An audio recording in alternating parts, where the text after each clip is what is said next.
Hey everybody, we're back with another commentary. This one is maybe a little different than what you were expecting.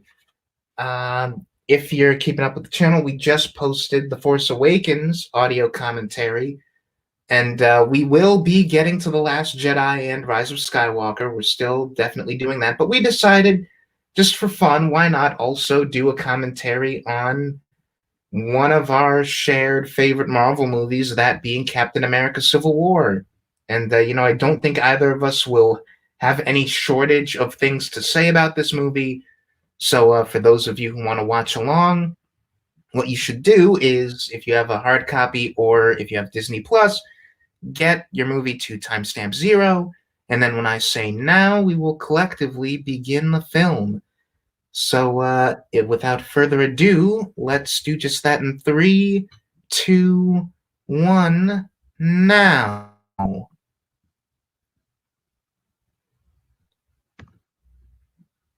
So, you never mentioned exactly, Malik, like what made you want to do this movie for a commentary in particular? Well, it's a few things. Now that Phase 3 has ended and the kind of Infinity Saga has concluded, I think it's interesting to go and look back at one of the movies that well, this started off Phase 3. I just think Mm-hmm. it's interesting to go back and watch this movie, um, the third Captain America film that everyone keeps calling an Avengers movie, and we can talk about how much it is or isn't. But I this is a movie I was deeply anticipating. This was, for the longest time, you know, Spidey fans would say, give the character back to Marvel, give the character back to Marvel. And this is his introduction into MCU proper after what happened with the Andrew Garfield series. And and on top of that, this is the Russo's second go around at doing a Marvel movie after knocking it out of the park with Winter Soldier. And they were adapting a pretty major storyline that a lot of people were excited about, and this is the same year as Batman versus Superman, and this comes out just 2 months after, and I had a very interesting experience with this movie the first time that I saw it, which is part of why I wanted to talk about it. Um, so, for anyone who doesn't know, I'm in the Navy, and uh, right before, well, not right before, but 2 months, well, 2.5 months before this movie comes out, I go off to boot camp, and this movie came out on the day that I graduated.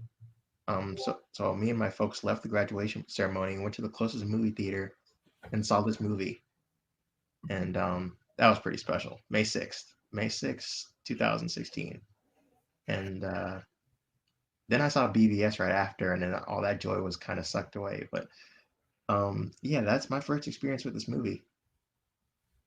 Yeah, I see this one, as has been the case with pretty much all of the Marvel movies that I've seen post Avengers. I see this one opening weekend with my mom, my dad, my sister, and immediately, like with this whole scene, with this cold open in 1991, I think this is such a perfect tone setter for this movie, where the thing that a lot of people got excited about having the Russos back on was that Winter Soldier had been kind of the MCU's foray into the quote unquote like Dark Knight kind of comic book movie deal, where it was taking itself very seriously and it wasn't afraid to have like some somberness to it. And this, like, really, this whole extended bit, but the 1991 stuff especially, with just like there's a real visceral feeling to that car crash, and just I don't know, like all the stuff that hits about this movie the first time, I think still hits, and of course we're going to talk about it as we go through. I'm going to try and control myself to not make any BVS comparisons, because that conversation has been done to death over the course of the past couple of years, and it's almost too easy at this point. Those movies, like the inception of this movie, whether or not it was in response to knowing that a BVS was going to happen, it's a whole sordid, rumor-filled history, the back and forth of like which of those two movies was considered first and stuff like that. But it's almost mean to keep making the comparison just because they're so similar, and it only highlights all of the ways that Civil War really gets right what BVS was trying to do and just couldn't manage to make work. So instead, I want to talk about this whole bit in Lagos and how I think it's really fun and cool, and it's a nice establishing of like the team dynamic post Ultron. Mm-hmm. Like it's another thing that the Russos got really well with Winter Soldier that everyone was excited for was the choreography. And granted, that's more second unit, but it's something that this movie shares with Winter Soldier, and the really fun creative uses of everyone's different abilities and everyone being like the team works so well as like a well-oiled machine in this movie, even more so than in either of the previous Avengers movies. And Mm-hmm. that's a great thing to establish with this opening bit so that when things fall apart, it feels even worse. Well, I definitely do want to talk about this scene because it is a high point, but there's one glaring issue with this scene, and the big glaring issue with this scene, well, not even I'm not even going to say big glaring issue, but maybe the big glaring thing about this entire movie is Vision and how he's handled. It's pretty convenient that he's not a part of this mission here in the opening, Yeah, it's and I really odd that there's like not even a line of dialogue as to why he's not here. yeah, and on top of that, how we handle him in the big knockdown drag out fight that we're gonna get between all the Avengers in this movie. Um, we kind of just have him floating around and running interference occasionally because if he actually goes on the offensive, that fight is over in a matter of seconds. Which you could argue is in character because he would want to be managing himself like that. But Wanda is a character that we can talk about to like at great length. But what we know of Wanda from like the way that they've talked about her is her powers grow exponentially with time. So she's not quite like OP yet. She's she is like the MVP of this whole sequence along with Falcon, but she would be the only character who could like possibly match Vision. Yeah, And I think we're very conscious of that when we get to the airport fight. They're like, okay, we have to like he can do some things, but if he goes all out, then we can't have the rest of the sequence pretty much. yeah. Or if we do, we have to immediately counteract him with Wanda. Hmm. And I like little lines like when she throws Cap up into the window, he's like we practiced. So it's like it's great that like time has passed since this and Ultron, and this new sort of team that we were left with at the end of that movie have been doing things. They have been like getting themselves to this place where they've been like practicing how their abilities are going to combine and stuff. It's really fun. Black Widow's action in particular continues to be really, really solid. Yeah, she's so cool. This whole thing is so great. And like they do a great job with this mission in particular of making it feel like I said, Wanda and Falcon are the MPPs. Falcon especially, they couldn't pull this off without him. But they do a great job of showcasing that everyone in this whole bit has their like utility. And like if I love any of how violently he throws her down here. yeah, ooh, that's the real thing about like the choreography in the Russo movies is that like impacts feel really tangible and like it feels like people are getting hurt and stuff.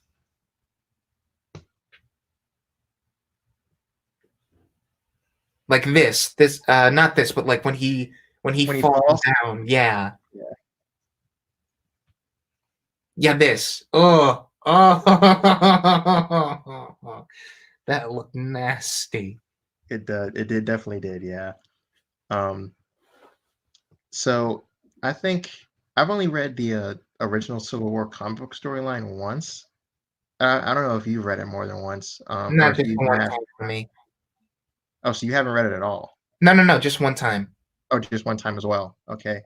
Um, I don't know if I mean, not to toot my own horn. I feel like my memory is slightly better than yours, but I don't even remember that story fairly well. I remember agreeing with the consensus that this movie is ultimately a better telling of that story. I mean, it's not the same story, but this adaptation is overall a better story than the comic book version was. Yeah. And like what they do is what they always do with the MCU pretty much, which is they don't directly adapt anything. They'll take at most a basic premise and then they'll suitably change it so that the full story is what you would expect with these characters. And I think this movie was maybe marketing itself as a more sort of quote unquote direct Civil War adaptation than what we got, where the way that it was marketed in trailers and TV spots and stuff, and even the way that they talked about it before its release would leave you to think, or would lead you to think that it's like what they did in the comics, where it's like a real, actual, like conflict between two diametrically opposed camps. Where in the Civil War comic, they have like plans against each other and they think of themselves as on opposite factions.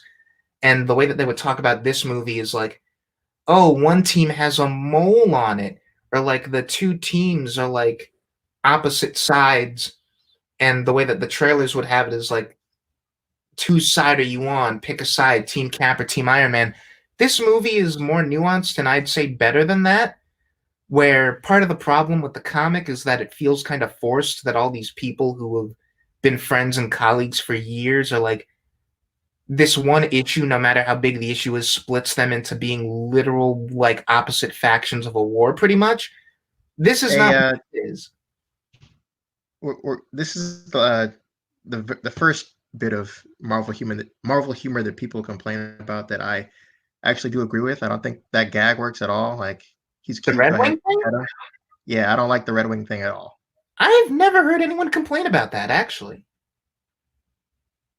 Not that specific thing, but that there's like the Marvel humor problem is it's not Guardians Volume 2 bad, but it is definitely prevalent in this movie. There are notable bits of comedy where it's like, yeah, we can cut this. It doesn't work. Like you could hear the crickets in the audience when Falcon said that joke. I don't know, because I don't think that was meant to be like a big laugh line. I think it's just supposed to be like a cute little throwaway thing that he says. Oh, that didn't even get a chuckle out of me. That was straight cringe. Meh. But yeah, no, I'll go more into this later because again, a lot's going on. But yeah, I think this movie made the right choice and like avoided the mistakes of the comic by having the Civil War be mostly figurative, in that it's not two sides who are like two opposite sides in a battle. They're just a group of friends who disagree about something and they have one fight against each other, but really they don't want to be like in a battle, in a war with each other. That's not what this is. So how'd you feel about like the setup and the even the post credit scene that we gave actually no, it's not a post credit scene, but the setup that we gave for Rumlow only to kill him in the opening of this movie? Um, I don't quite feel particularly strongly one way or the other.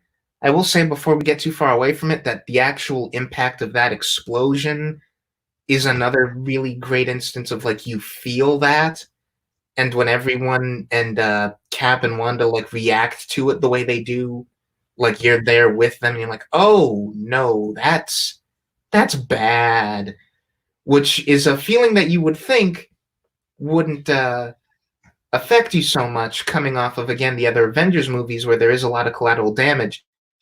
But the way that we focus on it here is really interesting, and I think that scene really lands. But as for Rumlow, I don't know. I didn't come out of Winter Soldier thinking too much about him. I was honestly kind I of mean, I knew we would do stuff with him since I know that he's Crossbones in the comics, and they left him alive. See, I wasn't thinking on that level. I was just kind of pleasantly surprised to see him again, and then when he dies, I wasn't really thinking too much about that. Um, Tony. Okay, so this whole thing with Tony, I think what's interesting about the Accords, not necessarily problematic, but just it's a thing. I feel like Age of Ultron, like by itself, is enough to want to initiate the Accords, especially if um like everyone knows that Ultron was his creation. But clearly they don't, so I guess that whole scenario would be null and void. Because if people know that he created Ultron and he's by extension responsible for a lot of those deaths in Sokovia, then he'd be arrested, right? He'd be put in jail. Probably, yeah. And since that's not the case, um, no one knows he created Ultron. So I don't. Yeah, I mean, I guess that works. Yeah, I'm not sure, like, Ultron, Ultron wouldn't be the thing to initiate this if no one knew it was Tony's creation. Um, so well, what they no, actually did, not this necessarily true, because the issue isn't Ultron himself. Like, the pretense for the Accords is the collateral damage. So it's not that Tony made Ultron that made the Accords happen. It's that in stopping Ultron, they still ended up blowing up an entire city and causing tons of civilian casualties. which is weird because we do have that big moment where Steve's like, "We're not leaving this rock with one civilian on it," and they save everyone who's on the actual floating piece of rock that was the city, um, and we kind of pretend like all the debris didn't kill anyone, like there was no one left to save at the bottom in that movie. Yeah, I think Um, this movie is definitely building more on the debris thing, where it's yeah, like, how could you have possibly expected that that wouldn't have happened? But at the same time, what could they have done? Like, it was the whole city comes down as a giant meteor, or they blow it up, and they didn't exactly have the time or resources to circumvent that. So they picked the lesser of two evils, pretty much. but the issue is we don't play it like it's lesser of two evils. Like in that movie, it's they expect you to believe that everyone was saved and that no one died. Yeah, which is pretty much we're doing with that movie what we're doing with all of these, pretty much. Like all of the little clips that we'll see from that movie to Winter Soldier to the first Avengers, where It's it's not like, necessarily retconning, but it no, but is, it's recontextualizing. yeah. It's sort of taking the bloom off of that rose, pretty much. Where like the Avengers do all they can, but they're still just guys, and there's only so much that they can do, and their mistakes are still going to have consequences. I know Gwyneth Paltrow couldn't be here, but I do think Tony's arc is significantly helped by her absence. Yeah, I think honestly, take this with a grain of salt because Gwyneth Paltrow, by her own admission, has like recall issues. But according to her, they never called her in for this. So depending on who you ask, it's either she couldn't make it or this was the plan all along. Like seeing it in the theaters and like hearing like Gwyneth Paltrow didn't want to come back or couldn't make it or was busy, you look at this and you're like, oh, that's a cool making lemonade out of lemons. Like you can't get her, so you're going to use that to inform Tony's arc, and the way that they do it is really great. But based on what based on what Paltrow herself says, it must have been more they wanted Pepper out for I for mean, that story reason to begin with. she didn't even know she was in Spider-Man Far From Home. So take True, but everything she says with a gigantic grain of salt. But by the way, this actress, she's in Aubrey Luke Wood. Cage.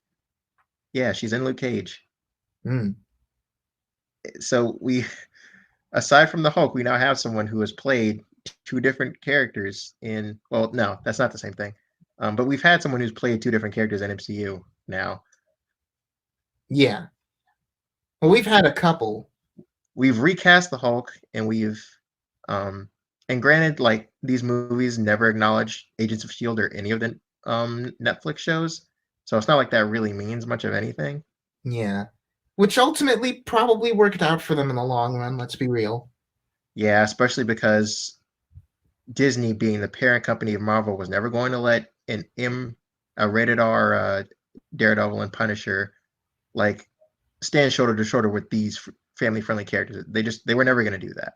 And If also, if they were to do it, they would water down those characters, and we would never see any raw, gritty stories from them. It would and just be also kind of the colorful cameos. Here they reputation, are. and also just the reputations of those shows probably wouldn't benefit the movies by association the way that they would have maybe a couple of years back. Yeah.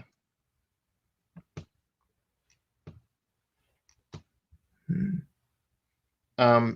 And it's interesting, like, because we've been setting up Wakanda, um, and the Russos knew that Kevin Feige and the Russos knew that they wanted to introduce Black Panther with this movie, especially since in the writing process they weren't entirely sure if they could even get Spider-Man, and they were still finagling that whole deal. So there are two versions of the script, one with Spider-Man and one without. And I think you can easily write him out, of course. Like, he doesn't need to be in this movie. Um, but it is really exciting and very, very fortunate that they were able to make all of that come together. Yeah, that this movie introduces both Black Panther and Spider-Man and like brings them both in so seamlessly in completely different ways, and they just feel right at home. It's like so great. I Eh? love this is really funny. I Yes. love Wanda. She's one of my favorite secondary characters, and I'm really excited to see more of her and Vision in WandaVision. Yeah. Their Because I always dynamic is really interesting and fun, and like the I want dynamic is their characters explored more. Yeah. yeah. They're great for what little they have, but I'm like, I could use more of these two. Like, both with Age of Ultron and especially this movie. Like, yeah, I'm like, I need to see more of these two. Mm-hmm. And it was interesting to finally bring back something from Incredible Hulk. Yeah, So that bring movie back feels at General all Ross. relevant since we lost Edward Norton as the Hulk, and we never used the leader, even though he was set up. Like, we never brought that character back. We didn't kill Abomination, and we never brought that character back. So it was nice to finally bring in something from that movie, because I know a lot of Marvel fans that don't even think of the Incredible Hulk as an MCU film. They think it's just its own like other standalone film, like the original Ang Lee Hulk was, because we've never used anything from that movie up to this point, and Yeah. now we're finally using Jennifer Ross.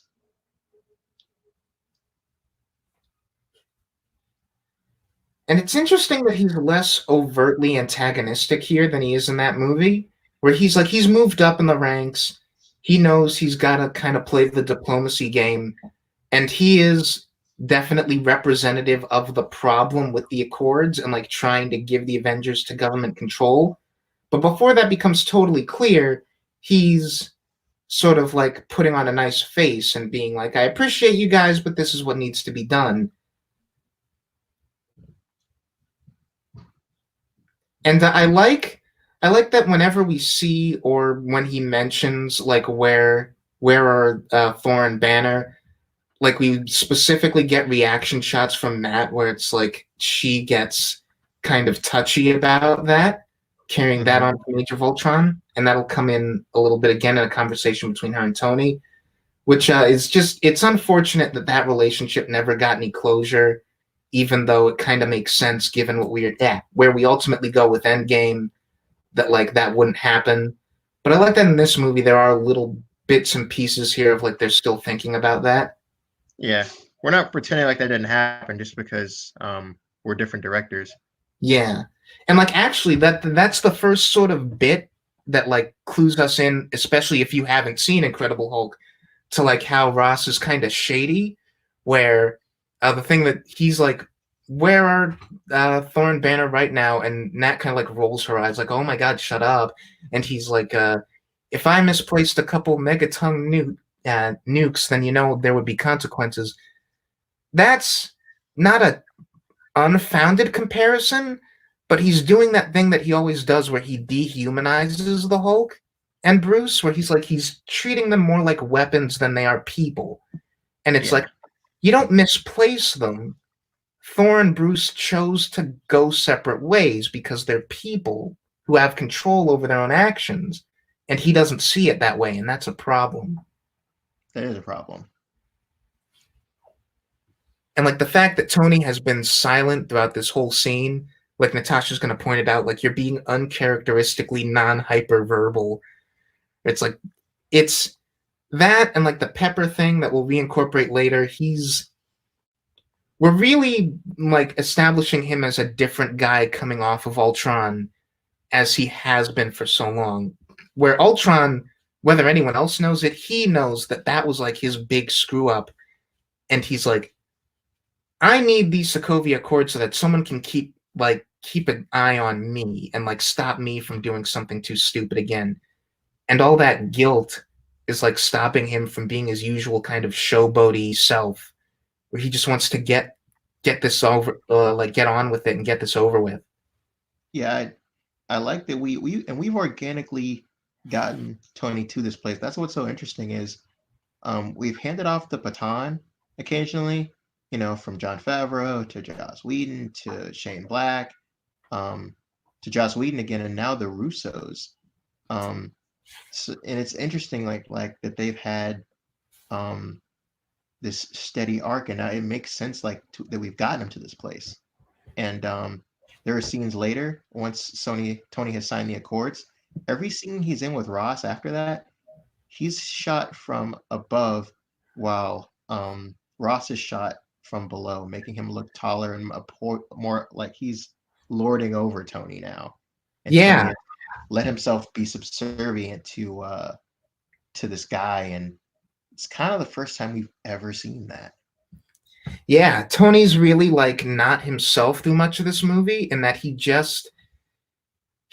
trying his hardest not to be the guy who takes all the attention and who is like calling all the shots like he was back in Avengers and even in Ultron, just because after all that stuff, after enough happens to him, he's like, I can't keep doing that. Every time I'm in charge or every time I'm the guy calling the shots, something bad happens. Maybe I need to just step back and give up some of my freedoms actually. Um, what's interesting, going back to Winter Soldier, um, Steve does know. He finds out over the course of that movie that Hydra is responsible for the death of his parents. Mm-hmm. Um, so if you're really paying attention, you know that before this movie even starts. Yeah. Um, and Zemo, I've heard mixed things about Zemo. Um, that people don't like his massive manipulation plot, and um, conveniently this all how convenient this is all laid out. Um, I don't know if I would necessarily call it. I think the only thing that's necessarily convenient about it is the timing, that Yeah. that Zemo shows up just as the Accords are being ratified and all of that. But the actual plan itself, I don't have a problem with, especially since it's all kickstarted by not only what Black Widow did with revealing all of Shield's files, which is why he was able to get his hands on all this classified information that no one should know. This is But really dark. yeah, this is really dark. But also his family in Sokovia. So it's Mm. like the previous movies are like the entire reason his motivation is built out of the consequences of the Avengers' actions. Yeah. And like I'll speak to Zemo in just a bit, but I like having Sam and Rhodey argue over this. Where like they're both military guys themselves, and Mm-hmm. it's really interesting that of course Rhodey not just being Tony's best friend, but also being a guy who, for as long as we've known him, has been subject to military authority. Who like when he got his own suit, the first thing he did was bring it to the army and be like, all right, this is in your hands now. And like that part of his character has not changed. But yeah, this equation is really interesting that Vision brings up. Not even so much that the threats that have arisen have been the Avengers' own fault, but just that since superheroes have started becoming a thing, supervillains have also started making their presence known.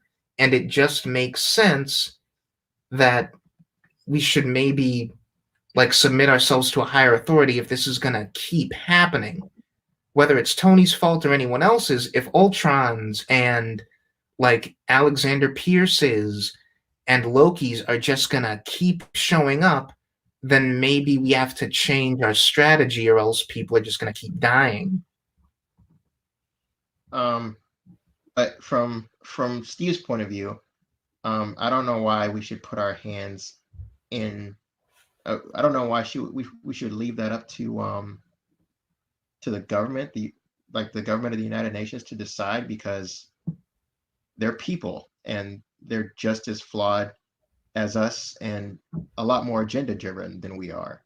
Yeah. We have one mission: save people. They're government. They're almost everything they do is based on, self-preservation and, more selfish ends.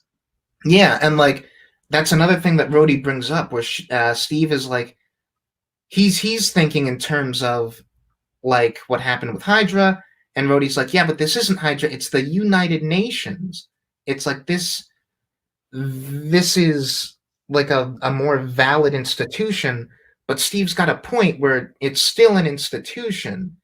And like the Avengers, like you say, are just a group of people trying to do the right thing, whereas the United Nations, whether they want to or not, have to make compromises because it's a group of countries and they have their own interests to look out for. That's not necessarily immoral, but it could impede the Avengers' ability to do what they're supposed to do. Exactly. What if there's somewhere they need to go and they don't let us? He just said that. Mm. But yeah, to talk about Zemo for a minute, I actually really love Zemo. I think he's great, and I'm looking forward to seeing more of him in Falcon and Winter Soldier. I guess this is going to be the big thing where I go back on my word, because the obvious comparison that Zemo got met with a lot was Lex Luthor in Batman v Superman, and I think this is another case of this movie doing it better than that movie, where the problem with Lex... I don't know if this movie is necessarily even doing the same thing. I mean, I don't think they are. Character, like he's manipulating things behind the scenes. But this character actually has clear motivations, isn't a cartoon character, and is sympathetic to a degree, and I can follow what he's doing from scene to scene. That is all true. His plan makes sense. Like, none of those things apply to Lex Luthor and BVS. Yeah, no, see, the plan is where I'm mainly thinking about right now, because you're right, but beyond all those things, one of the bigger problems with Lex and BVS is that his character is kind of compromised because almost every single plot point in that movie is a manipulation of his. Where if Zemo was like what everyone was talking about him as, and like his plan was super convenient, he would be Lex, where like everything happens because Zemo planned it out that way. Honestly, the Accords are incidental, if not completely irrelevant to Zemo's plans. Zemo's plans extend to get at least Captain America and Iron Man in this place and show them this tape. Like all of like his scheme is all in service of that ends. And if Zemo wanted to pull off this whole plan, like without the Accords even being a thing, like he could. The big thing that the Accords net Zemo is that it gets him a bunch of like political figures in one place for him to set off his bomb. That is the extent to which the Accords impact what Zemo wants to do at all. So like, it's not super contrived, because it's not like Lex Luthor where he's the chess master to a ridiculous degree and he's like planning all this stuff out down to the letter. No, Zemo's plan is very broad and very simple, and the Accords just kind of accidentally help it along.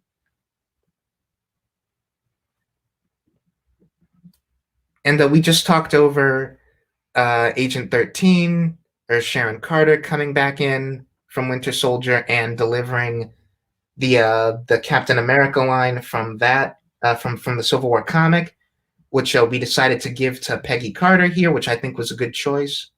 Peggy? Yeah, You mean Sharon? no, no, no. She's the whole "plant yourself like a tree" is Sharon quoting Oh, Peggy. yeah, yeah, yeah. Gotcha, gotcha. I thought you were talking about um if what is Yeah, no, Sharon. the line that she says right after that? Um, oh yeah. Look at the world and say no, you move. But Yeah, that's part of the whole other line. yeah. Which So, I do like that because that's basically Steve's whole character arc here. It's the don't change thing. Like it's the same thing with Winter Soldier. He's meeting all this opposition. Um, he's just supposed to, get in line and let like drop his values, and let just be okay with the world being a more cynical place, and um, settle for over security versus free will. And he's like, yeah, no, I'm not doing that. And it's the same thing with this. Like, he is already morally on the up and up, and his arc is just being strong enough to hold on to it. yeah, and it's what makes this arc a little more tragic than he is in other movies, where it's got shades of like Rorschach from Watchmen, like never compromise, even in the face of Armageddon, never compromise. And like that's darker in that story because Rorschach is way less of a like morally upstanding character. But even for Mhm. someone like Steve, what this movie ends up coming down to is like he has to sacrifice his friendships for his morals. So like he has Bucky by the end, but almost every other relationship is, if not broken, then like he's got a lot of his friends captured or imprisoned or on the run. And that's all because they chose to follow him in his like pure lack of compromise. And he maybe creates a lot of problems that could have been avoided just with the extreme that he takes it to. Uh, for sure. Um, it's really impressive. Like the Russos are the ones who cast our T'Challa and T'Chaka, Mm-hmm. and like 99.9% of all the other Marvel casting, they're perfect. Yeah. So Ryan Coogler is in very good hands and set up very well for that Black Panther movie. And kudos to Sarah Haley as well for her role in that.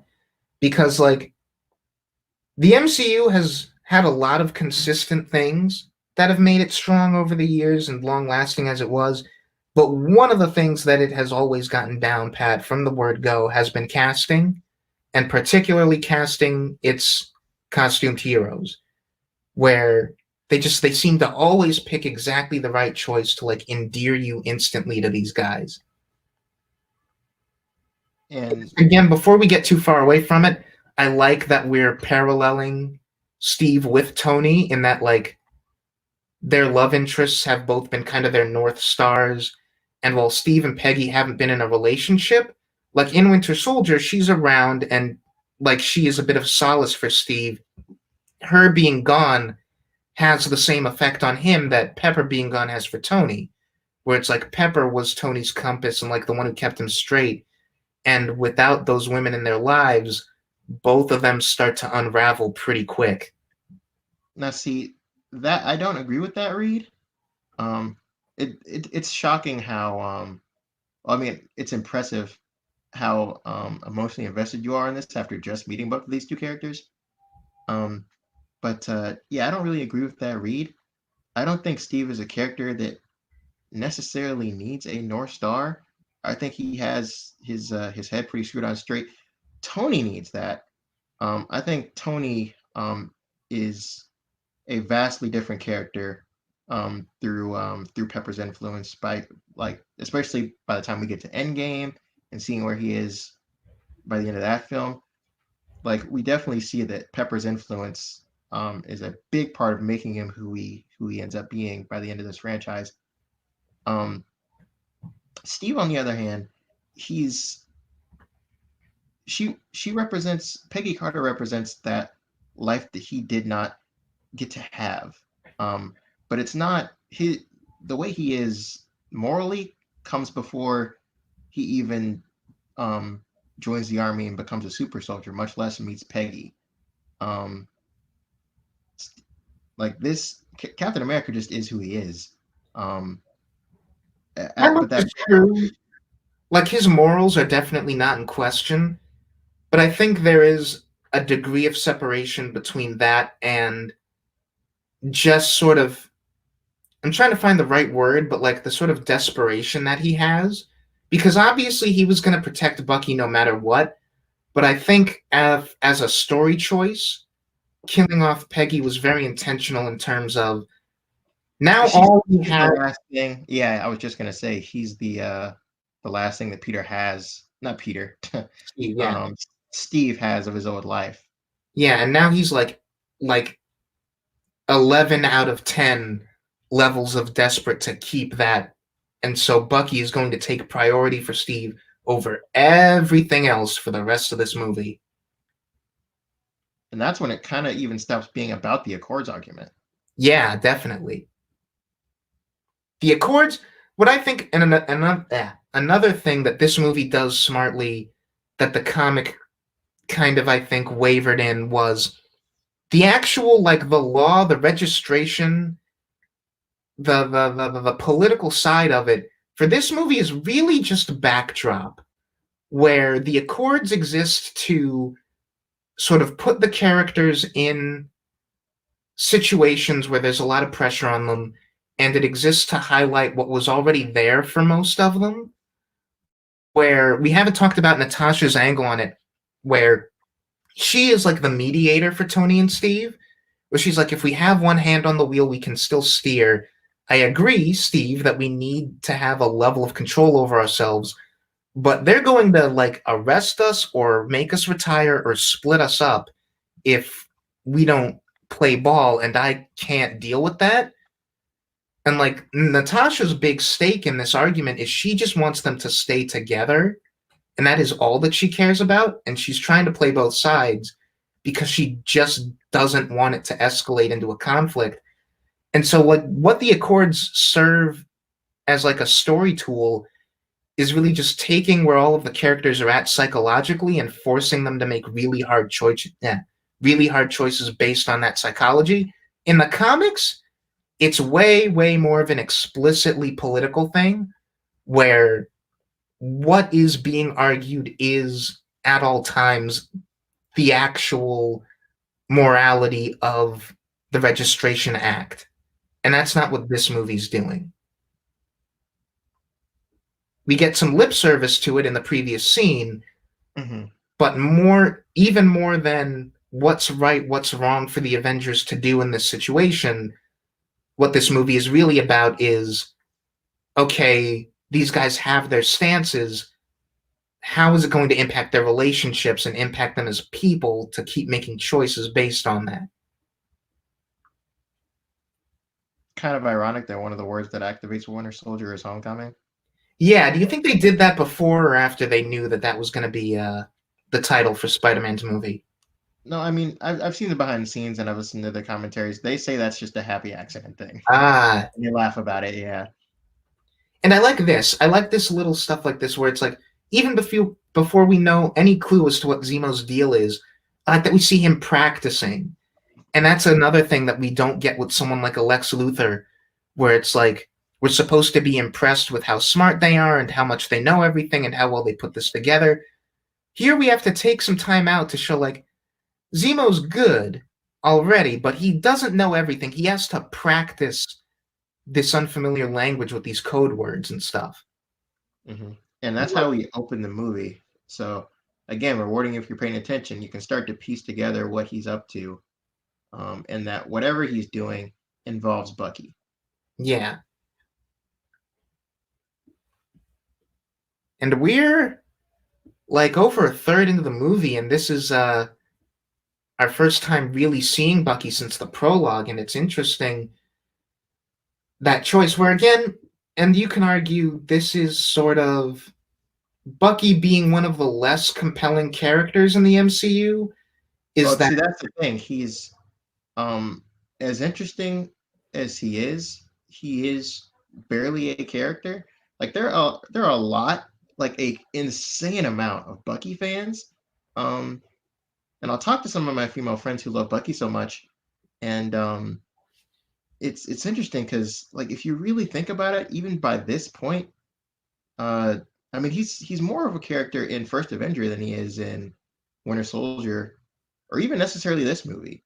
Well, I mean, knowing fangirl culture to a degree, Bucky is like the perfect mix to get your character endeared to by a lot of fangirls. In that, he's tall, dark, and handsome. He's got like a tragic backstory, and he's always kind of sad and pitiable. And And like, there's a really endearing and emotional friendship that these two have. yes, but like that friendship is it's kind of the one purpose that he served throughout all these movies. And what I'm really hoping that Falcon and Winter Soldier does is finally get me to like care about Bucky as his own person, as opposed to what this movie banks on, which is that you care about him to the degree that Steve cares about him. Yeah, because as a character in his own right, I mean he's just. I mean, he was endearing enough in First Avenger, but he really wasn't even in that movie a ton. Um, and then on top of that, he served as mostly a mind-controlled plot device for a good chunk of Winter Soldier, and um, he's slightly more of a character here, but he's still we see him more through Steve's eyes than as him as a character in his own right. I Yeah, could I couldn't explain, I couldn't describe MCU Bucky to you yeah, because we no, just haven't had the time to delve into him as a character. yeah. Um, that's why it made so much sense to give him a show. So I'm excited about that. Mm. And the action here is phenomenal. This is great. Like the little ways that they use all the stuff in the environment is so perfect, and the way that these two like immediately get back in step as to like even if they're not like fully on the same page in any other way in terms of fighting together, it's like they never missed a step. I like that. I like that Bucky just tosses him at the guy. Yeah, but like all this stuff that's lying around the room and they use that in smart ways, just this is a great scene. Like it'll go into a great chase in a minute. And him when he puts the battering ram on his arm and he like totally that guy's ribs are broken probably.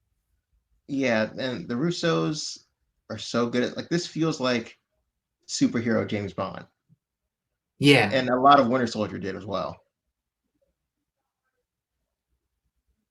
And already we've got into that bit of like again, Captain America is kind of he's not against the authorities, but he's trying to undermine them for the sake of his friend, where they're calling in reinforcements and he just grabs the thing and crushes it without a word. That was a really cool move. Yeah. And he's getting on Bucky's case. He's trying to stop him from killing anyone. He's like, come on, man. But at the same time, like Bucky, protecting Bucky is his priority more than anything else in the scene. That becomes his well, not singular motivation, because he's also once he finds out about like the whole Assassin's Guild of Winter Soldiers, he's like, yeah, I gotta put a stop to them and stop Zemo from waking them all up. And here's our boy in broad daylight, and he looks incredible. It's so cool. And like it's a very minor difference comparatively speaking, but visually I like this suit more than the suit he has in his own movie. Yeah, like we quickly change it because he wears it for that opening scene, and then his sister's like, yeah, it's functional but old, and gives him a new one. Yeah, which works for that movie, but like I just like the ever so slightly bulkier look that this one has. It looks a little bit more regal is the right word. Looks a bit more ornate, and the second one is sleeker.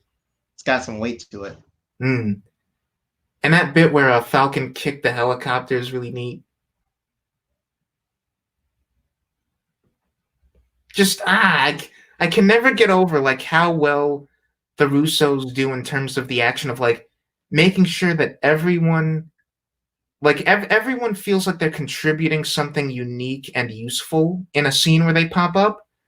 Like no two characters fight or do things exactly the same way. Yeah, there is a flavor and a style to everyone's fighting. Even here, where we've got Bucky and T'Challa and Steve, who ostensibly have the same quote unquote powers, but the way that they move and the way that they interact is different.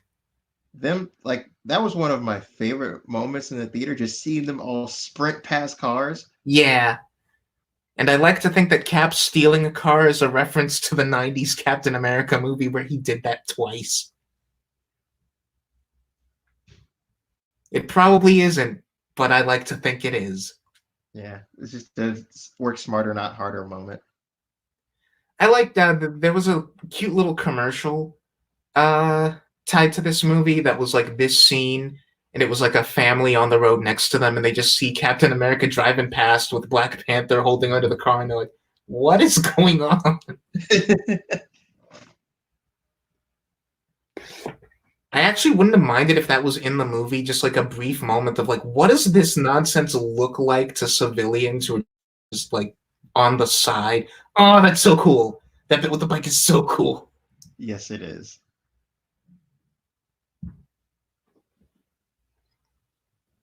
This is just a really fun chase scene. Yeah, and like this action scene has gone on for a while and it does not feel like it drags at all. Um, I'm such a lover of action. It's hard for an action scene to go on too long for me.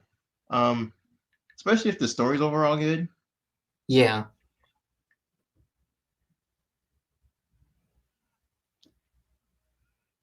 And like it's interesting that like if you're a comics fan, obviously you know that this is T'Challa off the bat. But if you're just like someone who only watches these movies, it's this cool, interesting sequence where it's like, who is this guy? Because it doesn't even occur to you that it's T'Challa until he takes the mask off.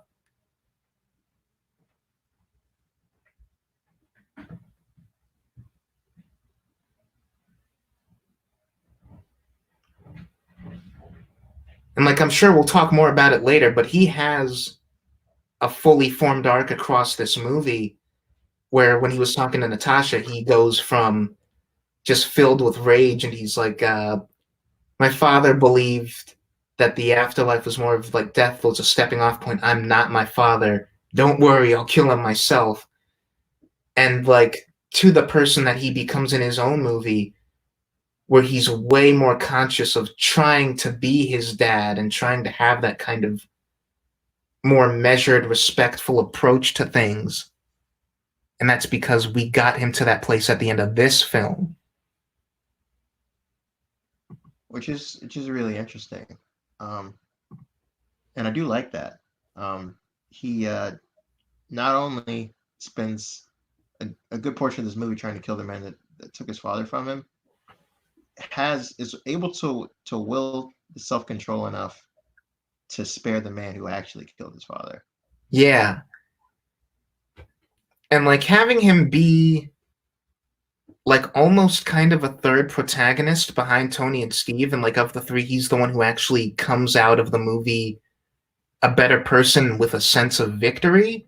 And like that scene between him and Zemo, I think is so great. And like they're both we'll talk to that scene when we get to it, but I really do like that because we very consciously make this in some ways through Zemo a movie about revenge, and it compromises everyone except T'Challa, and he gets to be that one guy who comes out of it going, "No, I'm better than this. I can't let this drag me down like it was threatening to."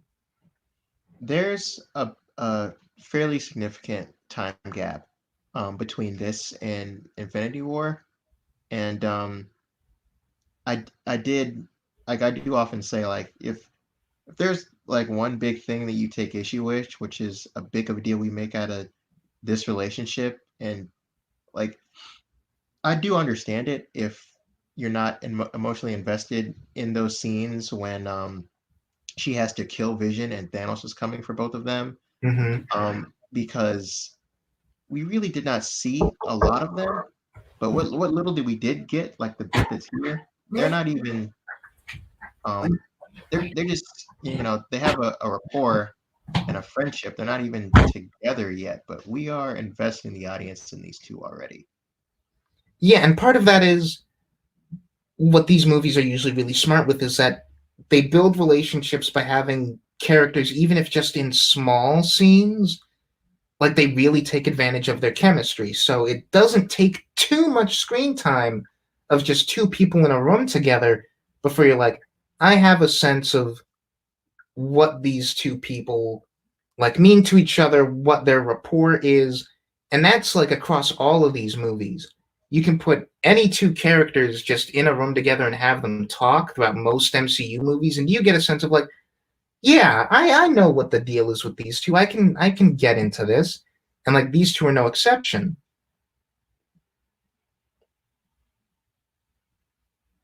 It's also the big reason why I'm okay with oh, I mean, I've been wanting to see more Wanda forever since she was first introduced in Age of Ultron, but I can swallow the idea of bringing Vision back because A, we didn't do a lot with him. B, we kind of had to neuter him in these movies, and C, we did not. I mean, we got a snippet of them together in Infinity War, but we really did not see that explored a whole lot. So that's why I'm okay with them finding some way to bring him back, even though Hmm. he was like dead, even after Endgame. So yeah, I think that's great. And Chadwick said he came up with the accent. Like no one, the Russos didn't give him notes. He independently came up with this accent, and it's really impressive. It really works. Hmm. And I also like how this is another example of just how single-minded he is, where like Sam is kind of ribbing him about the whole like dress like a cat thing, and Steve is asking him about like his suit and that it's made of vibranium, and he just does not give the time of day to either of them, and he's just focused on your friend killed my dad. How long do you think you can keep him safe from me? It's like he is on a one-track mind. And here we meet Everett Ross, who I wasn't sure what we were doing with him, but then he shows up in Black Panther, and I really like him in that. It was an interesting choice to seed him here, I think. Or if you're gonna put him in a Black Panther movie, I think it makes all the sense in the world to put him in the movie where you're introducing Black Panther. Mm-hmm.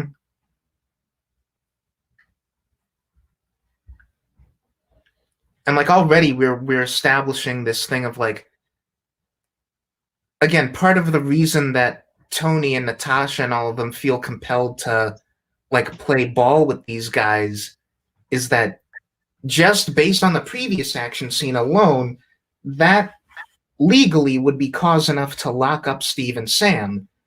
And like Tony is trying to pull strings and like just just make as many compromises as possible to keep them out of a cell where they're like, that's yeah, like this exchange, it's like that's cold, and Tony's like warmer than jail. Where it's like what Tony and Natasha are doing is that they're trying to look out for these guys, and Steve is just too focused on doing what's morally right to really be on that same wavelength, where he can't make compromises for the sake of keeping the team together or keeping himself out of prison. He's like, no, I can't co-sign this, so I'm just not going to play ball at all. And what's interesting is Tony gets him so close. Yeah.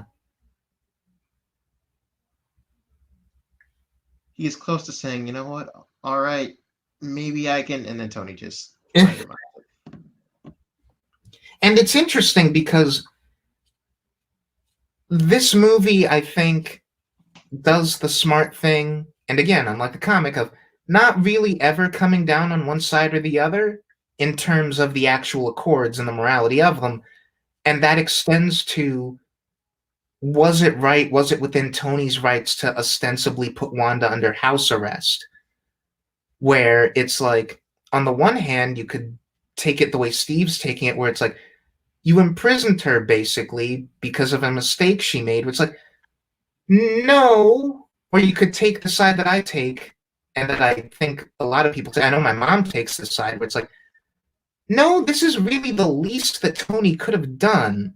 Where it's like, in exchange for keeping Wanda either out of the public eye or out of actual prison, yeah, maybe it's okay that she's grounded in her room for like a couple of days or weeks. And Yeah, like that's so. Steve is going to straight up say she's a kid, then like, okay, she's a kid, she got grounded, but he can't see it that way. No, because you're infringing on her liberties Mm. for the And like sake of good PR, I guess. the way that we've really we've been consistent about the connection between Steve and Howard and how that impacts him and Tony's relationship, which we have that one line in the first Avengers where we cut out. There's a deleted scene in the first Avengers where Steve is like looking through files and he sees that Howard's died, and he like briefly sees that Tony's inherited like his legacy, and he looks kind of torn up about that. But we keep the line in the first Avengers where Tony's like, "This is the guy my dad never shut up about," and so Howard's presence really quietly informs their whole dynamic in a big way, where it's like, had Tony My almost, dad thought the world of this guy, and even though I'd like to, just straight up hate Mr. Boy Scout, I can't. yeah, and it's like they are friends. Like they do see eye to eye on some things. Like Yeah, they're able to run this team together to the degree that it's able to work, and like Tony can respect Steve's leadership, and they don't like dislike each other's people, but there's this resentment under all of it because Tony's thinking like, this is the guy that my dad showed all the love that he never showed me. And you have Steve on the opposite end of the spectrum being like, I was able to respect Howard way more than I'm able to respect his son. And like they're both like Howard's ghost is looming over their whole dynamic since the moment they meet each other, pretty much. And this movie kind of brings that to a head. yeah. And one thing I do like that they're very careful about through that whole scene, which was so compelling, by the way, just two characters in a room talking. Yeah. Um, they are friends. They have their disagreements. They don't see eye to eye, but those are two people that would go to bat for each other if something went down. Yeah, and it's like it's the fact that they are friends that makes it worse. Because if they just didn't like each other, then it wouldn't even bother them as much. But like when Tony mentions Wanda and Steve's face kind of falls and he's like, every time I think you get it, you disappoint me. And like he wouldn't be disappointed if he didn't care. Like if on some level he didn't care about Tony, then he wouldn't care when like Tony isn't as morally upstanding as him or as he's expecting him to be, because he's like, come on, Tony, I know you can be better than this.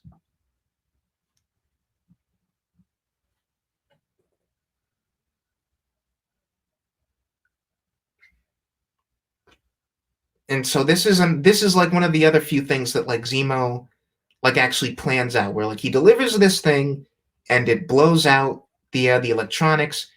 So he's like, okay, I can sit here with the Winter Soldier like unobserved. And This whole bit is pretty convenient.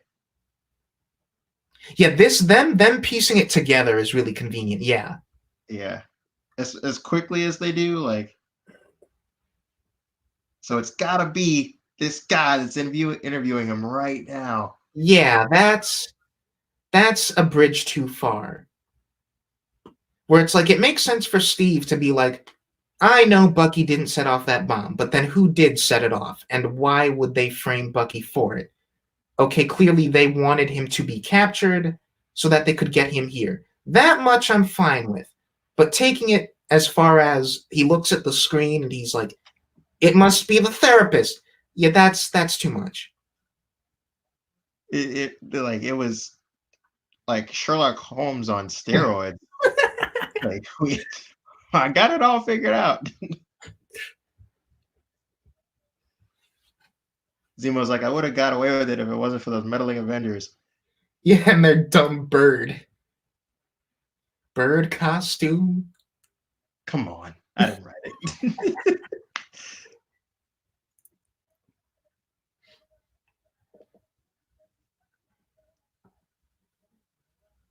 This is a really cool and intense scene. Him reading it out again Yeah. before you get him to turn.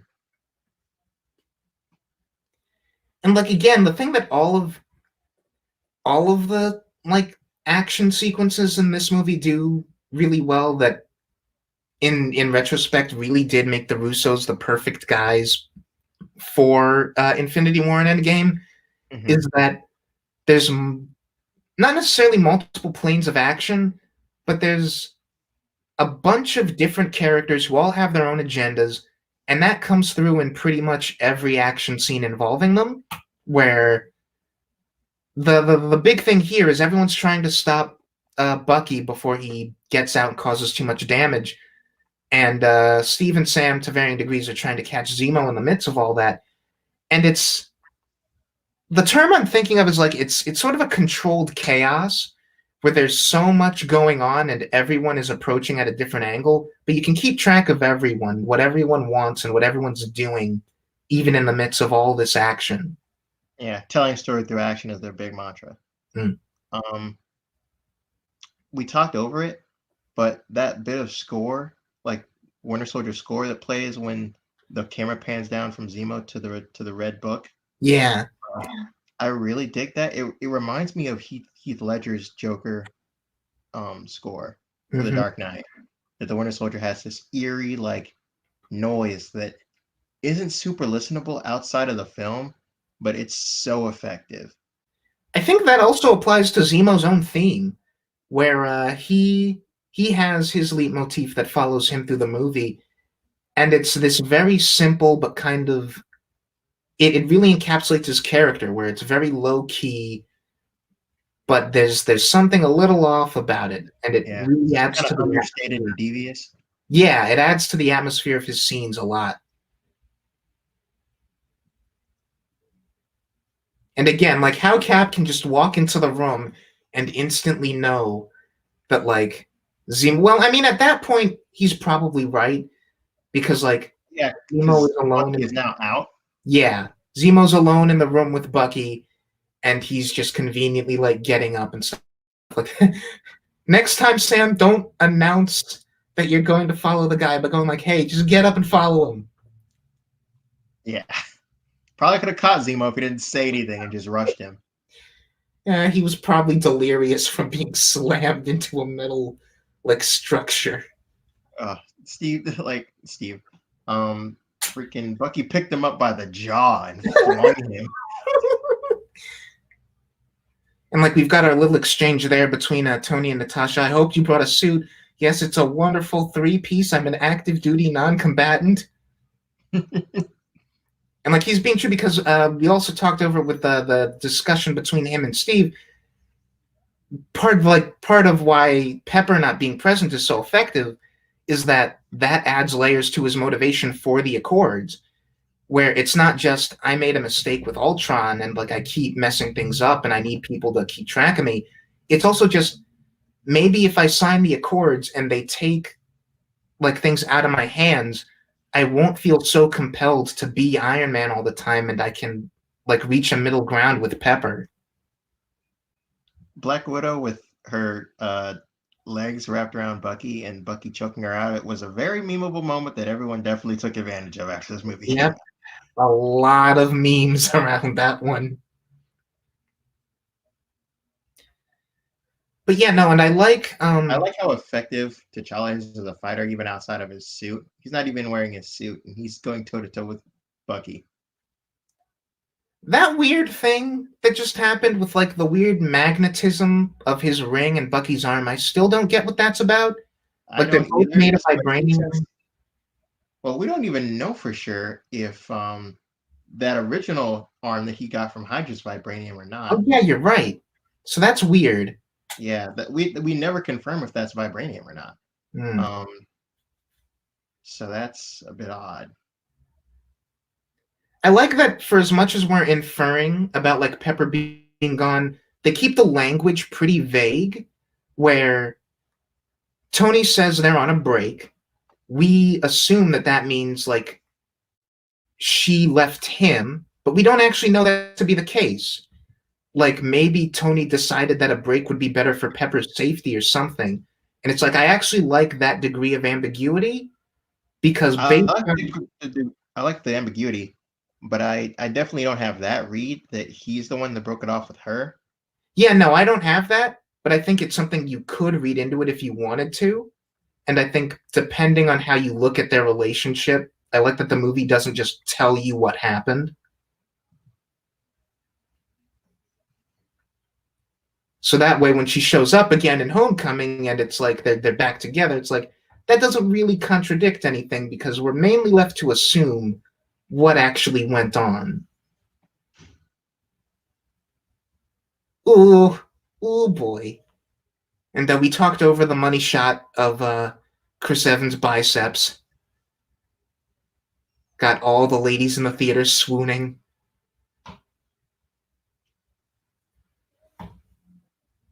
And I do like this kind of bit of like letting your like I was when I first saw this movie, I was fully expecting him to be able to break Bucky's grip. Um, but I do like because he's not Superman, he's not all powerful, so I do like the idea that he's not always going to be able to dodge every hit or get out of every grab. Yeah. And like I love this. I love opening this scene with him listening to that message because the whole deal with his family adds layers to Zemo's character. But before we figure out what's going on, you don't even know that that is a message. Like watching this movie for the first time, I assumed that was, oh, this is a guy with a family and they're like alive, and that's and like his No, face is like, oh man, I'm doing all this kind of shady stuff, but I've got people to go back to, and I knew it was a message for two reasons. Um, First one is and he doesn't if I'm respond. not mistaken, that's not even the first time we hear it. It is. Oh, it is the first time? Okay, because I remember us hearing that multiple times throughout the movie. There's a deleted scene where he's listening to it again. Okay, all right, never mind then. That's what I got that confused with. Mm. But the reason I knew it wasn't real and that it was a message is because he does not look happy at all, and he doesn't respond to it. She Yeah. says, "I'm going to bed. I love you," and he doesn't say it back. He just looks sad and then puts the phone down. Mm. So I was like, "Yeah, that's definitely a pre-recorded message." And his wife probably died. Yeah. But either way you take it, that's instantly like, oh, there's more to this guy than I was assuming. And I love the red herring here. We'll talk about it probably more when we get to the third act. But this whole red herring of okay, we're moving away from the Sokovia Accords entirely and getting into this whole um, Winter Soldier assassins thing, and Yeah. that wasn't in any of the marketing. And I'm not the only Winter Soldier like that. That was a big thing, and I'm like, okay, we're gonna have to deal with other Winter Soldiers, and everyone's going to put the differences aside, or even if they did go over to the Accords, you're like, yeah, screw it, we're just gonna go against that whole bill and help our fellow Avengers fight these Winter Soldier assassins anyway. That's what I thought the movie was building to. Um, Yeah, and like this is again why I think it plays it really smart in comparison to the comic, where the introduction of this red herring is what really escalates it to fisticuffs between the team, where in the mhm. comic, all of these friends and coworkers kind of start, a game of face punch just over the political disagreement. Where here it's like the Accords are pivotal to the situation in that they created the circumstances that make it necessary for them to fight over this. Where again, Steve is Mr. Never Compromise. Like, I know the world is in maybe like imminent danger. I gotta stop this now before something bad happens. These guys could topple a government in a day. I don't have time. And you've got Tony and Natasha and their team who are like, okay, but if we let you do that, then the government is going to come after you and kill you. as opposed to letting us bring you in. So come with us, please. And the two sides just aren't able to make each other stop. And so it escalates to, okay, we have to use force. Yeah, there is no talking our way out of it at this point, and there is no middle ground. Yeah, as opposed to the comic where it's like, really, you feel like that whole conflict could have been settled with a bunch of people just talking it out if they chose to. There's no looming thing that the Superhero Registration Act is getting in the way of in the context of that story. This is also a pretty intense flashback scene that really makes you it really gets your blood flowing. Yeah, It's like again, these Winter Soldiers beat the one that we've seen up to this point, and it immediately makes you think back to all the scenes that he had in Winter Soldier and how he was messing people up in that movie. You're like, there are mm-hmm. people who are even tougher, faster, and stronger than him, and they got Yeah, to fight half a dozen of them, if not more. and part of that is also like I haven't mentioned it throughout this movie, but part of that for all of the Russo's movies is also the sound design, where when people get hit in these movies, it sounds like it hurts, and like you feel like it was a bad hit, and that's like these guys are scary. They're just taking people out left and right. And see, like this is the scene that you were talking about, and this is where we establish those stakes where again it's not any kind of maliciousness on anyone's part except for Ross, where Yeah, Ross is like, you let them get away, like I've got you on a leash, you bring them to me or I'm going to send my own guys out to bring them in dead or alive. yeah, And right here. yeah, and Tony's just like, what else am I supposed to do? I got to bring them in. Yeah, Like you it, get the feeling that if Ross didn't come in and like make this ultimatum, then Tony and Nat would probably just leave Steve to his own devices. yeah, but since they can't let it go and they're being forced to step in by Ross, actually, not even necessarily being forced to step in, they have to because they don't want Ross to just send a whole bunch of people with guns after him. Yeah. I also feel like the relationship between Natasha and Tony has always been sort of like an underappreciated one across these movies. Where, again, we'll get to it in the scene that's like Nat's last scene in this movie. It's kind of the same thing as what Tony and Steve have, where it's because they care about each other that when they do disagree and they get into that fight later, it actually hurts. Like both of them actually get kind of wounded because they do care about each other. And like that little interaction between them, they've come a long way since Iron Man 2, pretty much. Okay, I gotta talk about this. So, Yep. our Yep. our Yep. introduction to MCU Spider-Man, I remember being just beyond ecstatic and excited when I first heard that Marvel even made the deal with Sony and they were going to get to use Spider-Man. Now, when the news first, well, I want to say maybe a month after the news first broke that they could even use Spider-Man, um, there was like we had a whole bunch of people in the running, um, and I remember getting the news that it was singled down to these group of unknowns, and it was Logan Lerman, Dylan O'Brien, and Tom Holland, who at the time was pretty much an unknown. The only movie that I'd seen him in prior to this was crap. I can't even remember the name of it, but it was like a national disaster movie where like this tsunami hit. And he's one of the survivors. It's a pretty good movie, and he's pretty good in it, even though he's just a little kid. Um, but I was hoping for Dylan O'Brien. He was the fan favorite for a while, and when they announced Tom Holland, I was like, oh, but it's Marvel. They're always good with casting, even though it's not who I wanted. This guy will Mm-hmm. be good. And sure enough, he definitely. Um, I mean, like looking back, since they decided to go this route, and he is a younger Peter, he's a more appropriate choice. He is, I think, the best choice out of all the people that we heard that were in the running for the role. Um, I think he's done a great job.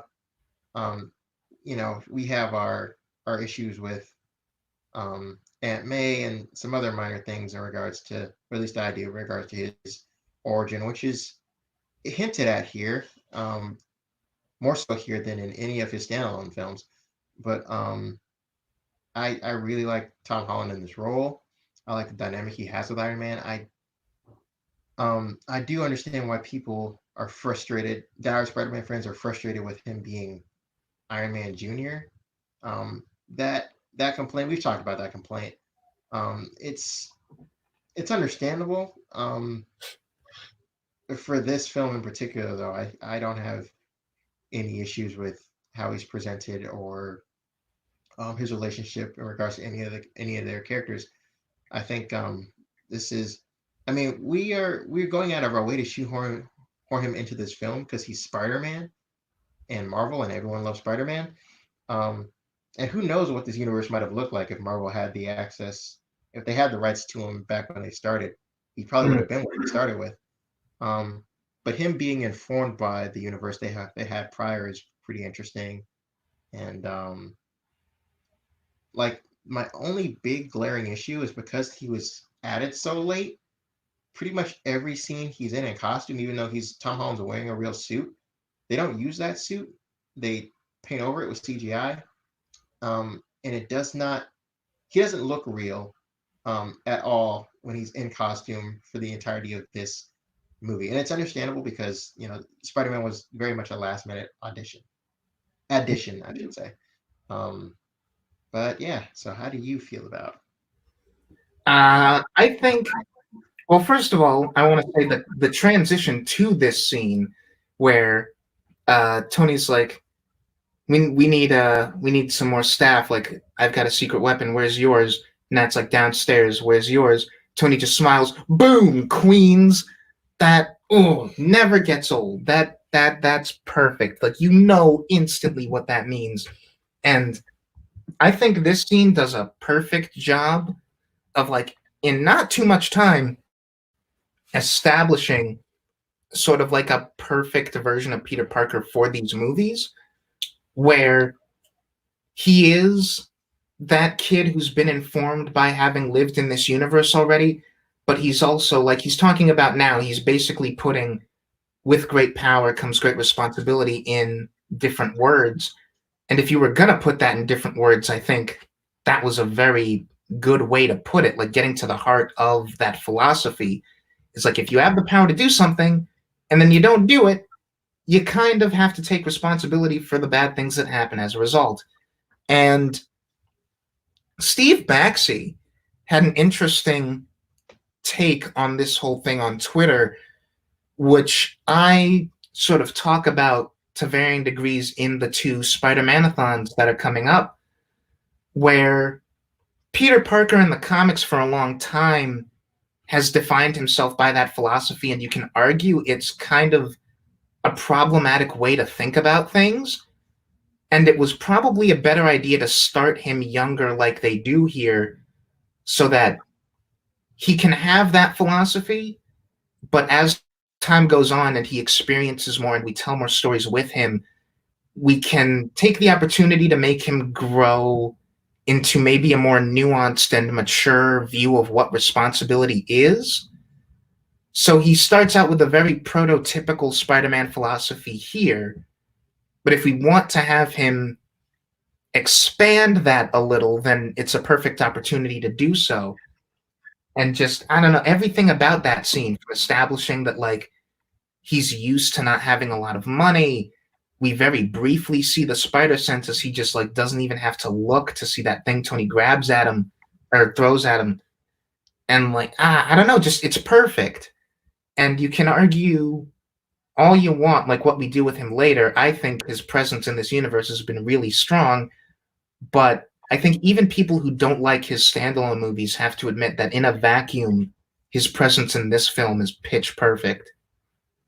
Um, we I do like the Russos doing a good job of maintaining character relationships. That's a good, like, every director who plays the handoff thing with other directors, they do a really good job of handing off um, characters and, like, moving them from where we saw them before. but they're clearly informed by previous movies. Like Hawkeye says one of my favorite lines in the movie. What are you doing here? Disappointing my kids. You're supposed to be water skiing. Um, it's really fun. It lets you. It reminds you of the fact that that he has a family. If you don't remember that from Age of Ultron, and his relationship with Scarlet Witch is important to who she is because she does not join the Avengers without him. Yeah. And like she's spent this movie sort of like of all the members of the team, she's been the one who's like taking herself out of the equation because she accidentally caused that collateral damage and she just kind of wants to sit back and let things play out. And when Vision's like, you need to stay here, it's for your own good, she doesn't really question it. And Clint is the guy who would need to like bring her around to Steve's philosophy, which is like something bad is going on. We can do something about it. We should be doing that now. Like maybe you'll make, and it ties back to what he said in Age of Ultron, where he's like, when she's busy cowering in the corner and she's like, this is my fault. He's like, it's your fault. It's everyone's fault. Who cares? What are you going to do to fix it now? And if you go out that door, then you've agreed to be an Avenger and like help fix the problem. So now it's like the world is in danger again. Are you going to do nothing or are you going to do something? Um, we talked over it, but actually no, we didn't talk over it. But my point has to do with Wanda because I think um, the fairly sizable missed opportunity with her is I think she needs like I love that scene with her and Hawkeye in Age of Ultron, but I do think there should have been and it would play as awkward, especially since Tony leaves the team by the end of that movie. Um, but she needs to have, or I would think, well, yeah, she needs to have a conversation with Hawkeye about Tony because the whole reason that she and Quicksilver are against the Avengers is because of um, Tony and his history as a weapons manufacturer and like a bomb, one of his bombs, one of his missiles hitting their house and them looking at it for 2 days and like she has that line we waited for what was it 2 days for Tony Stark to kill us. You would think she would have reservations about joining a group that he was a part of. um, and I do think that should have been talked about somewhere, but maybe that's more of an issue with Age of Ultron than it is with this movie. I don't know if that's even a conversation that needs to be had with Clint necessarily. I mean, he's the one that gets her to join the team, and Tony's leaving. So it wouldn't, I don't feel like she would have a conversation with Tony, or I don't know how much sense that would make given that he is going to walk away from the team at the end of that film. Yeah. Like the extent that we get of it is a very easy to miss shot in that film where like Iron Man swoops in and stops one of the Ultron drones from killing Wanda and she's like looking up at him in awe. And like that's all you have to read into as far as like she realizes that Tony Stark the individual is not that bad. But yeah, like there's especially since when we open this movie, you get the sense that that animosity isn't there anymore. That's maybe Yeah, something. like you figured, like not even just the weapons thing. Like, I mean, that's a big part of it, but he did also create Ultron. Mm. And so Although you I don't think figured, she could hold that against him since she spurred him into doing that. She's kind of not wrong when she looks at Ultron as just as much her fault as it is his. yeah, that's true. So really it is just the weapons thing Yeah, and the traumatic experience that had on both her and her brother. Scott's here. Scott's fun. It's odd to think about, but that's kind of his presence in this movie, where beyond just establishing Peter as a character, you get the feeling that like we bring in Peter and Scott so that they can add a little bit more levity to this fight that's coming up. because again, everyone except them has kind of an emotional stake in this, where Hmm. T'Challa's out to kill Bucky. Steve thinks that the world is going to end. Tony and Natasha are both on the side of just like, can you just come with us before things keep getting worse? We're trying to look out for you. And Peter and Scott are both kind of the newbies who are just like, Kind of just sorry, what'd you say? You cut out?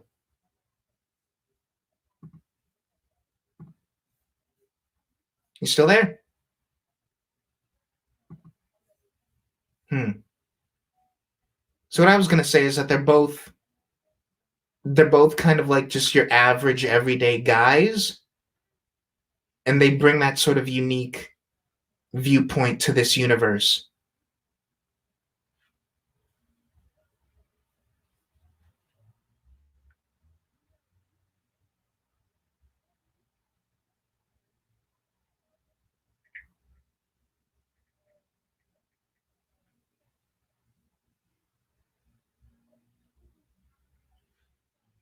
Yeah, I like the real sort of sense of like stress and like I'm just trying to look out for you, Steve. Why won't you just once listen to me?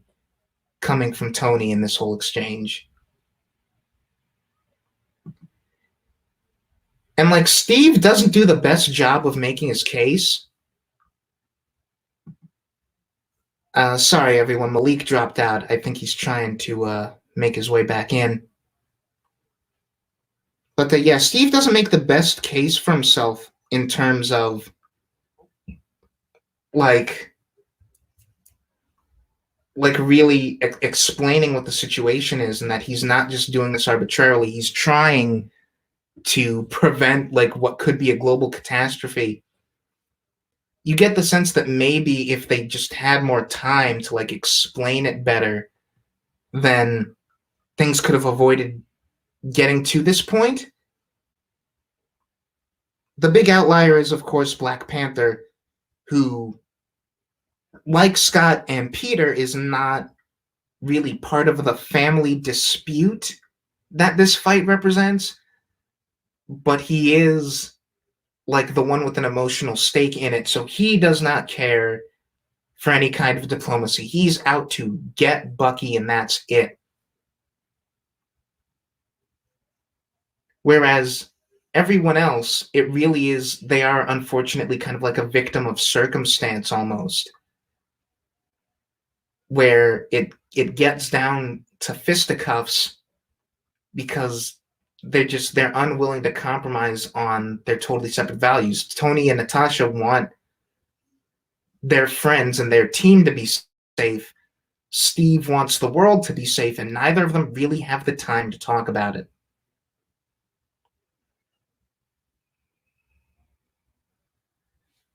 But at this point, we're firmly into just like indulging in the fun of this sequence and having all of these guys go up against each other. And like they keep their friendly rapport throughout, and you get that adds both a layer of levity and a layer of tragedy to it, because you really get the sense that these guys don't want to be fighting each other, but they're still not going to pull any punches. And the fact that they're trying to be friendly about it until things escalate to the end of this sequence where one of them gets critically injured. And before I forget, here is our confirmed Spidey sense. So all of the people who watched Spider-Man in this movie and then kept asking, why doesn't he have Spidey sense? You're dumb. Pay attention.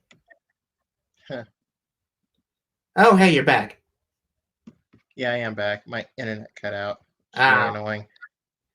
So now I lost my place in the movie.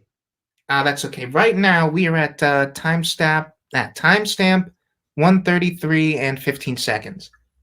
So try to get to like 133 and 30. But yeah, no, this uh I was talking about the spider sense now that popped up, and before that I was just talking about the fact that there is a sense of levity to this fight where everyone who's not Black Panther really isn't out for blood, and that's what adds that layer of tragedy when it does go as far as like one of them gets critically injured.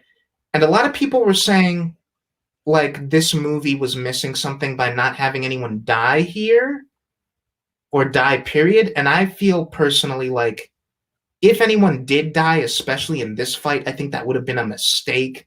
Like that would have just been. Yeah, I mean the tone is too. I mean like tonally that would have been really jarring, and you'd Yeah, have to not play even this just fight totally jarring. differently if you were going to build to a death. Yeah, not even just jarring as far as coming at the end of this sequence that's played for a lot of fun because it is still jarring when Rhodey hits the ground and like I everyone is mean that would be jarring. ooh, and like even worse than that, it would kind of permanently demonize whichever team was responsible for that happening. Where again, we don't do what the comics does, where all of the marketing was like choose your side, Team Cap, Team Iron Man. Ideally, everyone should be Team Natasha, which is just team makeup and like stop this nonsense.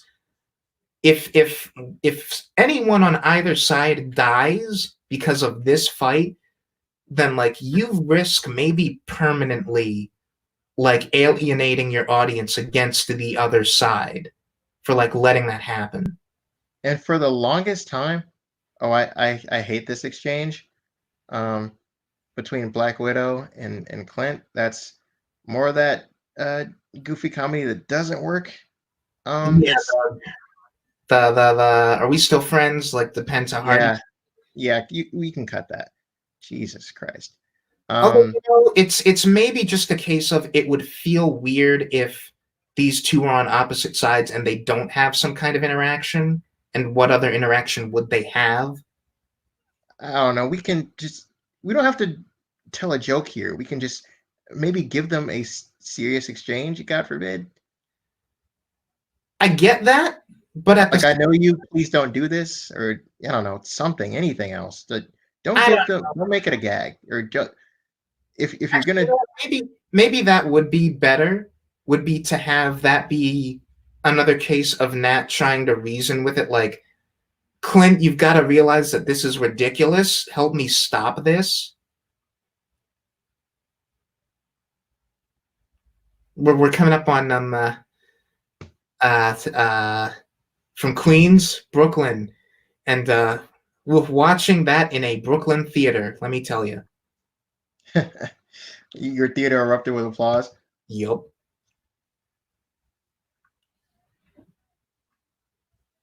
And like again, this is a great instance of Peter is really only in two scenes in this movie. We use one to sort of establish his character and like get a sense of Peter Parker's status quo and like what the deal is with him. And it Mm-hmm. really works as like if for whatever reason you don't know who Spider-Man is, this is a nice little very broad primer for Peter Parker's character. And then in this scene, it's just all about like the action and his physical capabilities and like getting you excited for Spider-Man the superhero in this universe.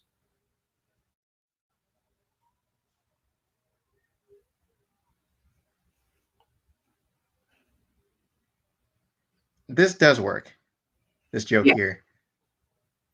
It's Like your conscience. We don't talk about these days. all of the stuff with Scott and Peter works levity wise Yeah. again because they're kind of the outsiders.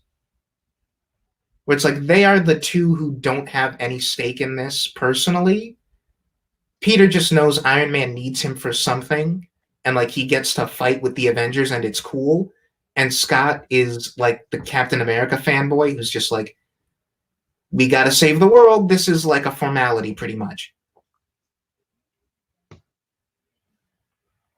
And again, I don't want And to like mess with it too much, just because like you're not that far ahead. You're like maybe 20 seconds ahead of me, so let's not mhm. worry about it. But just for anyone listening who is probably going to be on my timestamp, just know that Malik is ahead of us by like 10 seconds or so.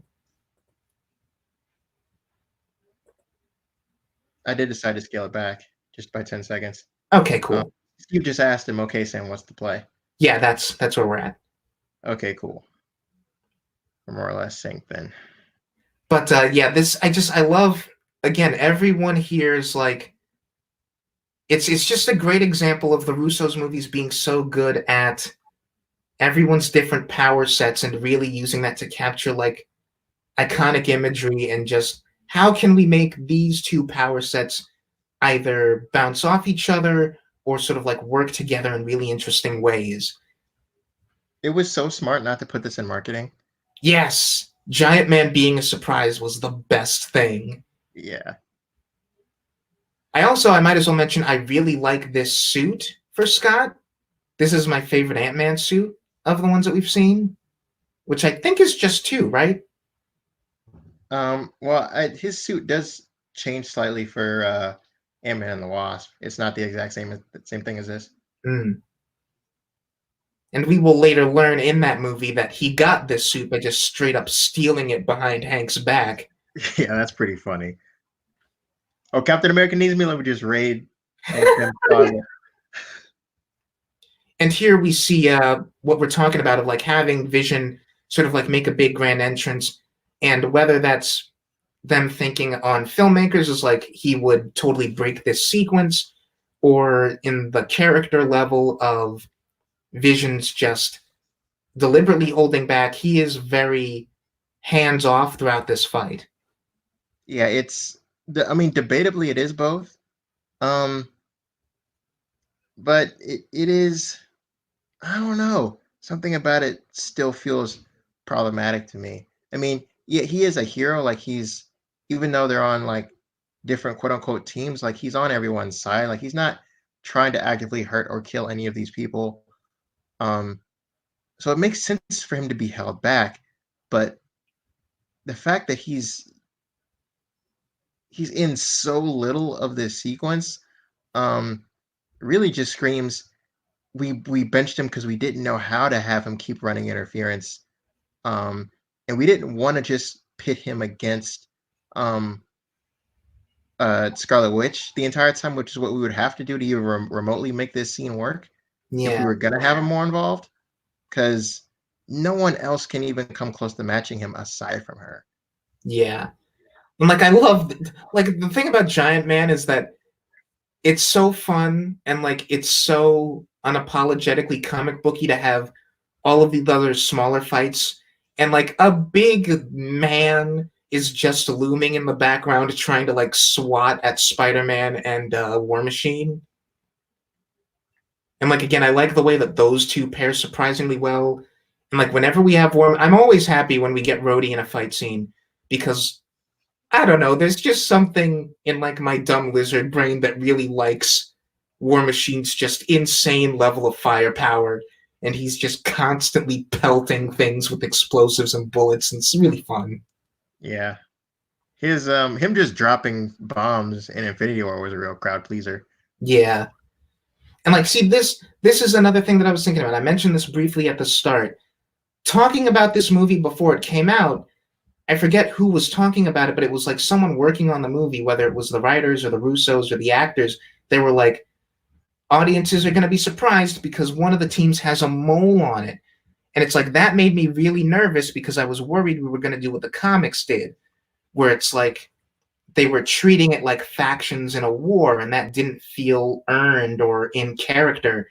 And that's not what this is. Natasha's not a mole. She changed her mind because she's like, what I care about is that all of my friends are safe. At this point, things have gone too far. I'm just going to let you do what you've got to do. So hopefully, when you're finished, we can get back to normal. Yeah, you can turn yourself in after you stop the assassins. Yeah. And then Tony's not going to take it that way, and he's going to take it really personally. Yeah, you betrayed me or whatever. Yeah.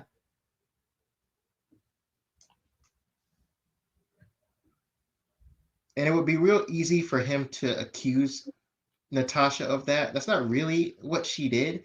Um, but after finding out that Steve held what he held from him, that would retroactively feel like a betrayal. Yeah. Because Natasha was also there to find out that information.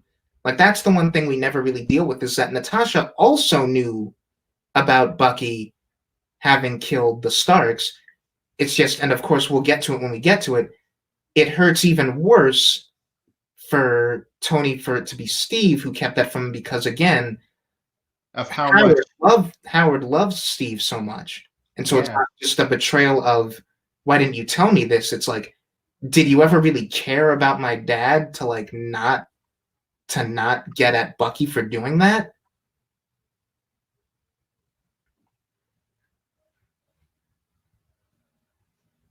And for the longest time, I did not like that Rhodey survives this fall. I thought it was really dumb and really cheap, um, and pretty convenient that he survives falling here. Um, and what changed my mind on it was ironically the first Iron Man film, because I went back and rewatched it, and he's flying pretty high up, and then he gets pelted out of the sky by a missile, lands and makes a crater, and then just gets right up and he's perfectly fine. And I'm like, okay, so maybe, yeah, because there's no way to really gauge whether this is higher or not. Yeah, Um, but the fact that he survived, that Tony survived to fall with his first armor in the first movie and was fine afterwards. Um, and his fall was fairly more violent. He didn't free fall. He was pelted out of the sky with a missile. yeah. Um, And when I'm he like, did free fall, to the extent that the suit he was in like shattered around him, he was also fine. yeah. So taking those things into account, it would ironically be pretty hypocritical of me to be mad that Rhodey survives this. Hmm. Um, but on first viewing, I was like, really? He's alive? What a cop out. But upon rewatching Iron Man and even a few of the other Iron Man movies, or even the ones he's just appeared in, like, yeah, Tony has survived worse Yeah. and came out in even better shape. So this is fine.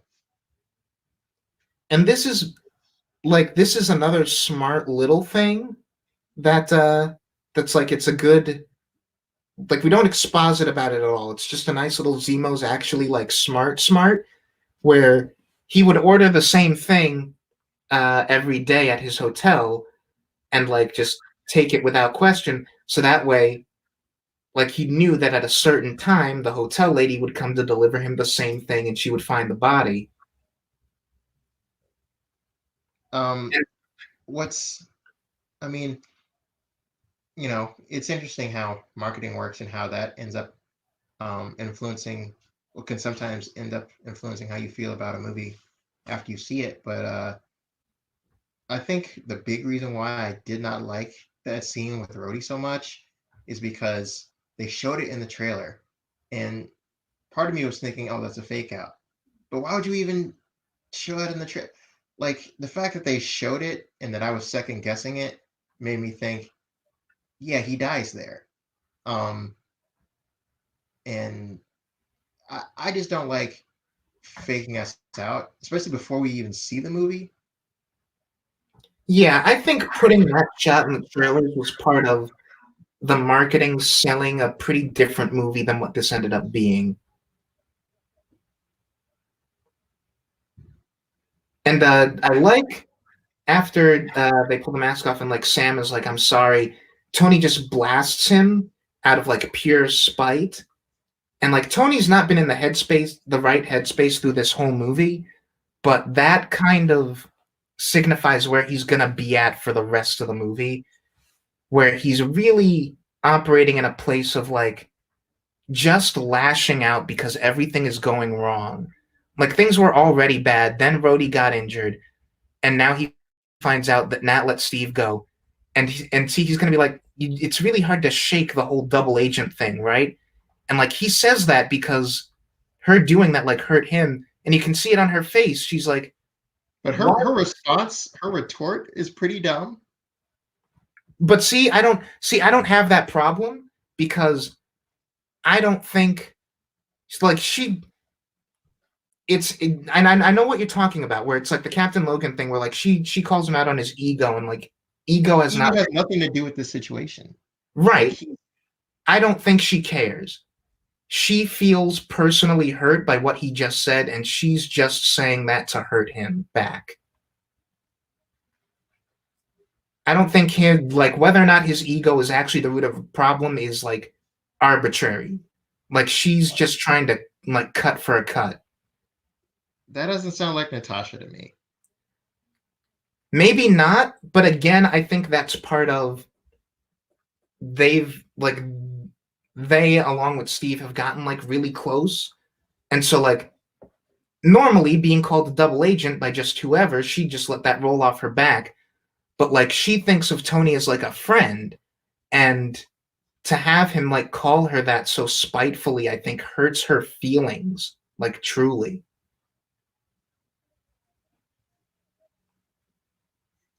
Um, I feel like her retort should have been, um, like I wasn't playing both sides. I made a judgment call.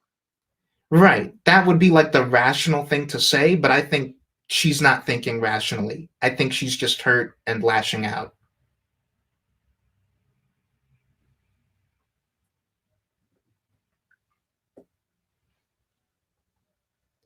Again, to speak on like the one thing that is pretty contrived about Zemo's plan, the timing is a bit of an issue just in regards to this, where it's Mhm. like, really, he should have like gotten himself in here, like into this building before this. Just insofar as like it's a little bit of a risk to be like, I'm gonna get Captain America and Iron Man like on my scent and not have like everything set up the way I need it to be set up before then. Yeah, because if they get here before he's even able to set this all up and kill them, because he doesn't even want these soldiers alive, That's a that'll problem. be an issue. Yeah, and I don't necessarily. I mean, I like the red herring of not using them, but I don't know why necessarily you like wouldn't just keep them on ice as opposed to killing them because like say your plan there is a hiccup in your plan and you need to get out of dodge, those assassins would make for a pretty good distraction. Mm.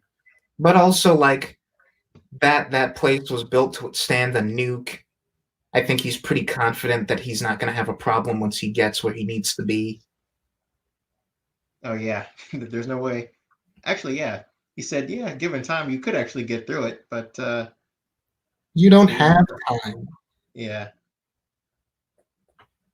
And again, I like that like combined with the Natasha thing, combined with what happens to Rhodey and the whole airport fight, I just like how profoundly personal every conflict in this movie is, and how it keeps building on top of each other. Is like most of these guys are not acting rationally throughout this movie. They're making really emotional choices out of a place of really personal hurt and the Yeah, need just to lash out and make other people hurt because of their hurt. yeah, these are flawed characters, but they're endearing characters and we understand where they're coming from. Even Zemo. And like that extends to this, like what we're about to see with Clint, where it's like, Tony's technically not wrong, where he's like, you chose to broke the law. I didn't make you. Nobody made you do that, and now you're in a prison. What did you expect? And Clint doesn't really have a response to that, so he's just like belittling Tony's character. And like again, he gets like a petty little kick in at him, like, watch your back around this guy. There's a chance he might break it. It's like he's just saying that to hurt Tony's feelings because Tony hurt his feelings.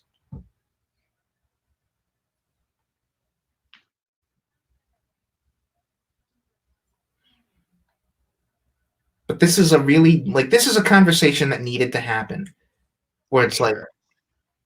like they're criminals, but like they were trying to do what they thought was right, and it's like again, there is no easy answer to this. It's like to a degree, the Avengers have always kind of had to go above the law. Yeah, he's like, you broke the law. I didn't make you, and it's like, so who told you to go and fight the terrorists who were using your weapons? Yeah. And it's like Tony says what he has to say to make himself feel all right about this because, like, we just saw him looking in on Wanda. He knows that this was a mistake and that, Yeah. at the very least, things should not have gotten this far.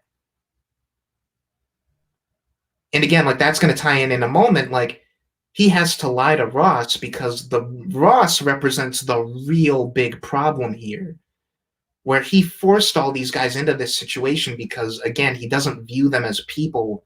He views them either as assets or as liabilities, and he creates the situation that got them all here in the first place. Hmm.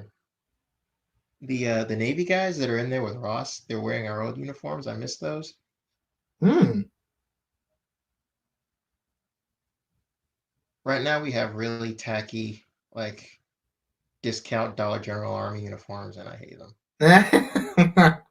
Like,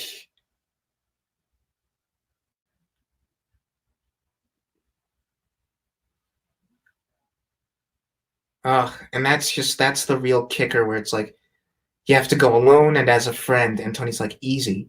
Because now that he understands the situation, it should be easy, but then things will get further complicated. Yeah. I'll put you on hold. I like the mind blank.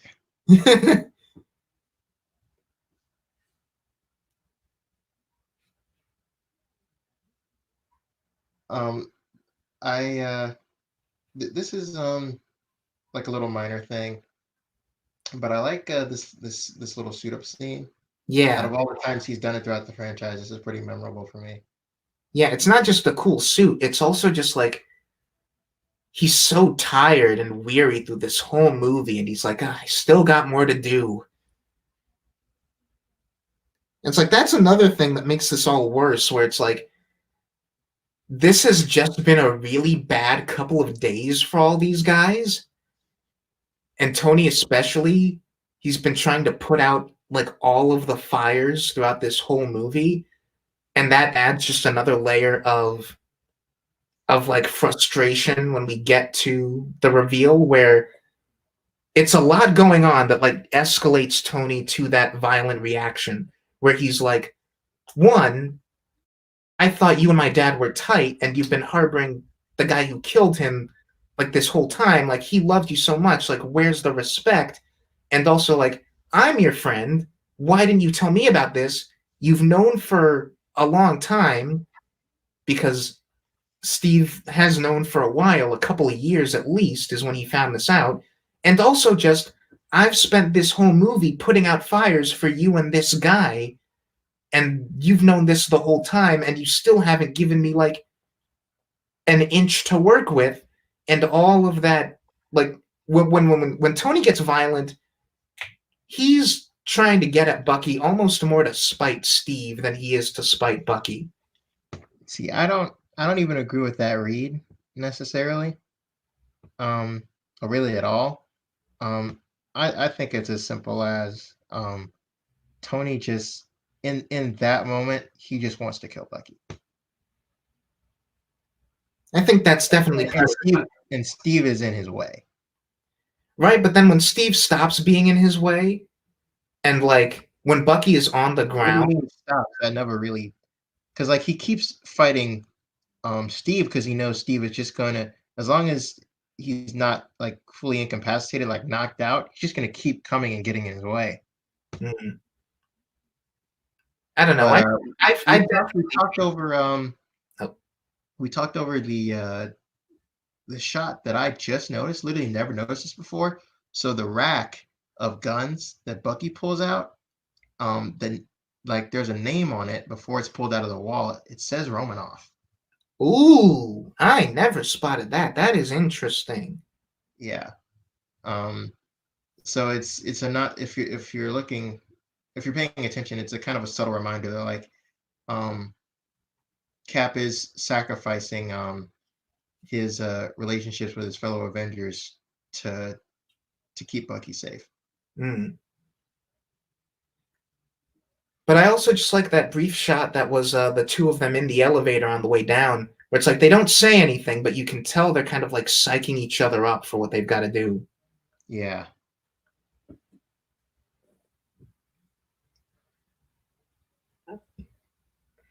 But yeah, I definitely hold to my reading on that. I don't like. I think Tony would definitely be angry at Bucky regardless, and maybe try to kill him anyway. But as the culmination of this whole movie, I think on some level it's he wants to kill Bucky to hurt Steve for hurting him. Yeah, I don't agree with that. I don't think um like sure, this is a character who will like his jab at Atasha about being a double agent, that's something he says clearly out of spite. Um, but he is not going to kill a man just to spite Cap. I Not think that just. he just wants I don't want to make um it sound like that's the only reason. he wants Bucky dead because he killed his father, period. I think it's a mix of the two. And like that's maybe another degree to which if someone wanted to say, oh, it's contrived, they could, to where it's like the events of this movie play out in just the right way to make Tony snap as badly as he does.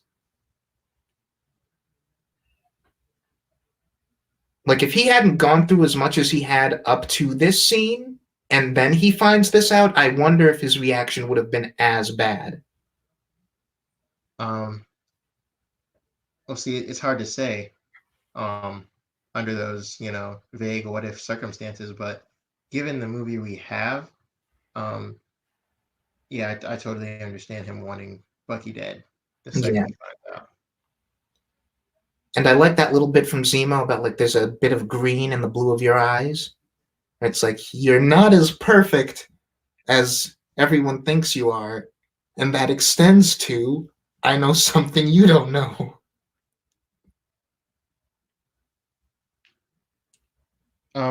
But I do think Zemo's plan is, and there's no way for Zemo to know this necessarily. I don't think that Cap knew.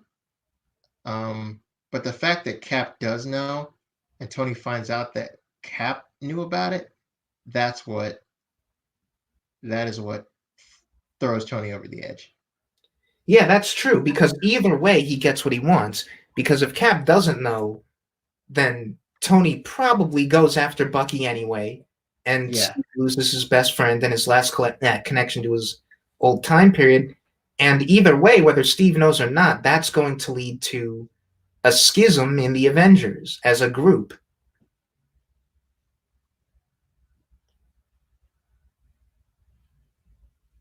Which is kind of awkward.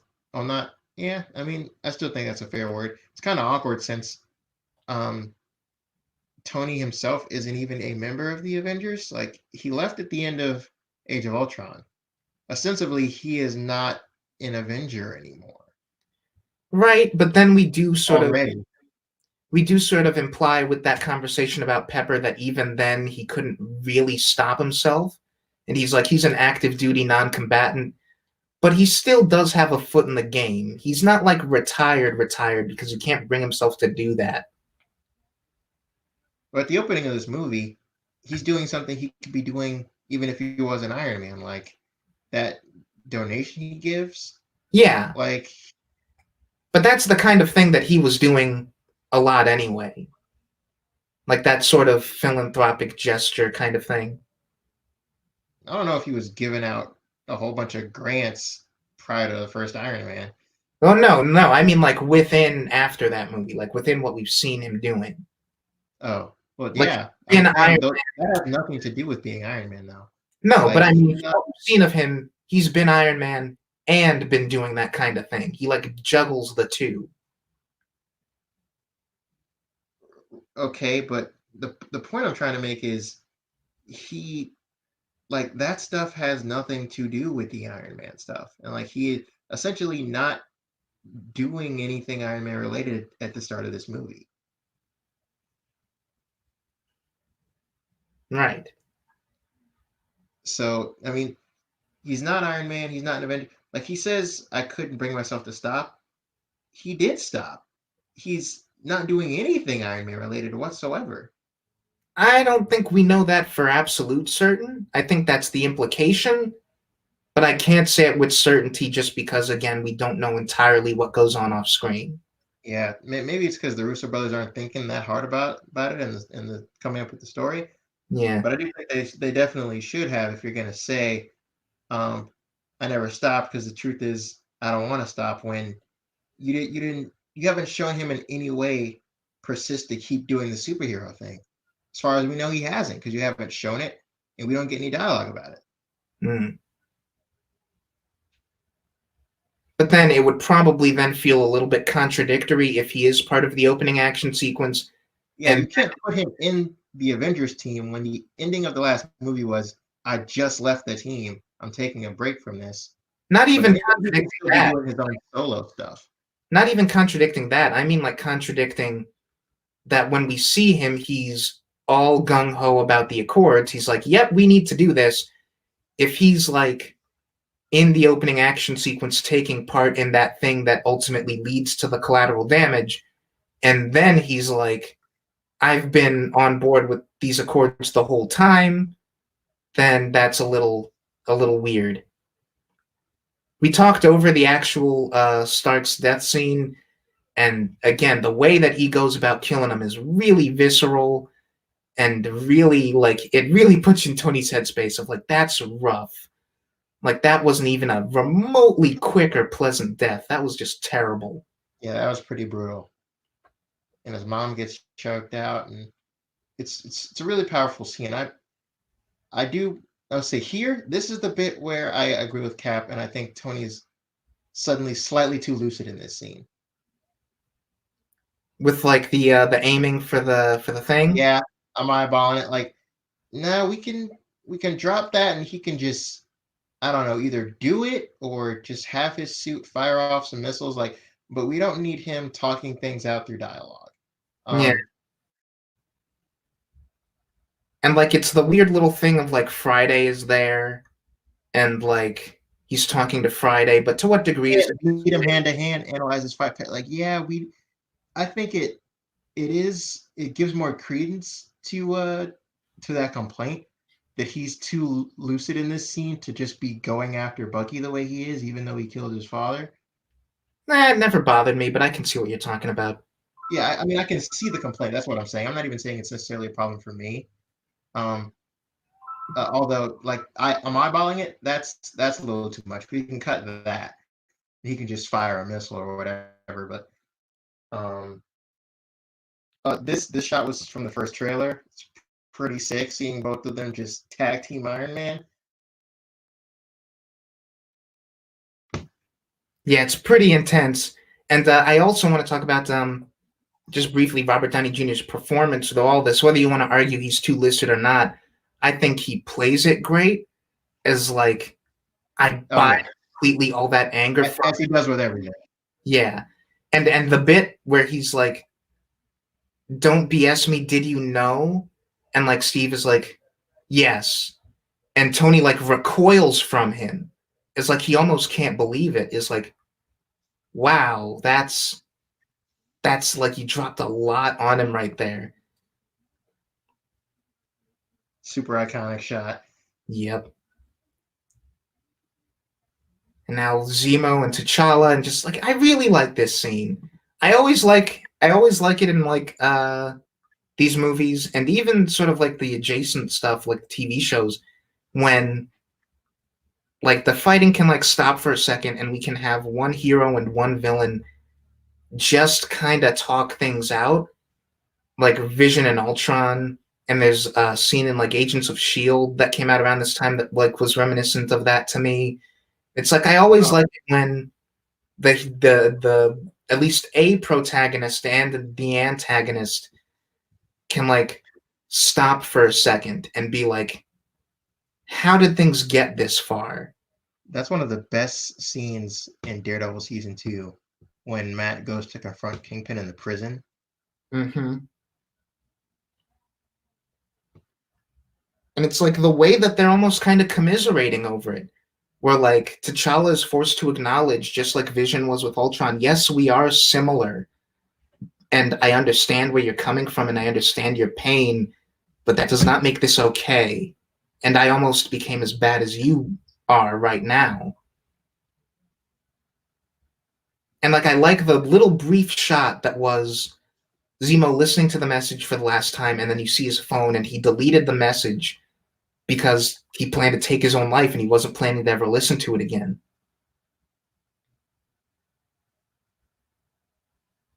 It's like I think that's such a sad little visual, like message deleted. Yeah. I wonder if, I mean, he probably will. He's presumably the main villain of Falcon and Winter Soldier, so um, maybe we'll get more discussion about them and what their life was like before they were taken away from him. Mm-hmm. Because like even before they died, he was not a purely like up and up guy. He was part of a Sokovian kill squad. Like you gotta wonder, even then, like even before like he really commits to like all the stuff that he's doing in this movie, is he maybe a guy who felt like he was doing the wrong thing, and like maybe his family was at odds with like his lifestyle. I mean, if you're gonna do all this because the Avengers inadvertently got your family killed, I doubt that. Hmm.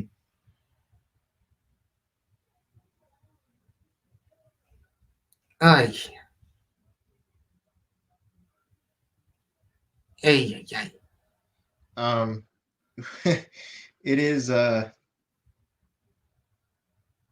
is kind of comical how much we have to. Oh, not even necessarily depower. I mean, but we have to make this fight somewhat fair so that Cap can win. Yeah. And like really he only gets the advantage because Bucky was like a convenient distraction. Yeah. Like without that, Tony had him beat pretty much. Mm-hmm.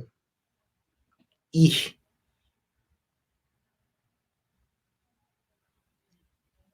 This scene though was so powerful. I remember being in the theater and tearing up, Yeah. and because like obviously I know neither of these people are gonna die, but what's so tragic about this scene for me is not only their broken friendship, um but when we're about to see him say it in a moment when he picks up his shield and picks up Bucky, and Tony tells him, "That's my father's shield. You don't deserve it. He made that shield."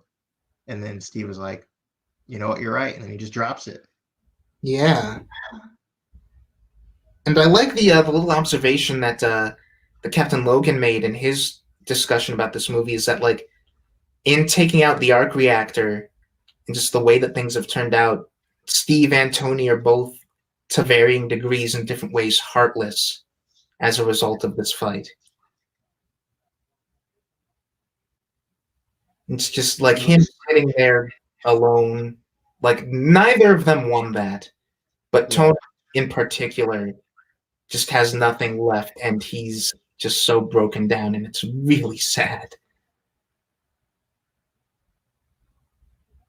And Cap has compromised himself. He has allowed his emotions to compromise his morals here. Yeah, And that's in large part is why he drops the shield when Tony says that. yeah.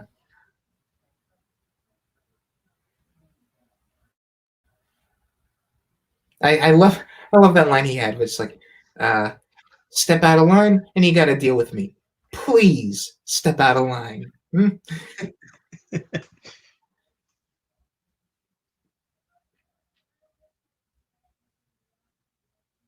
And like people are like, "Oh, Zemo's victory wasn't really a victory because the Avengers got together eventually anyway. It took them like 7 years in story, so I don't know. Yeah. I think he's.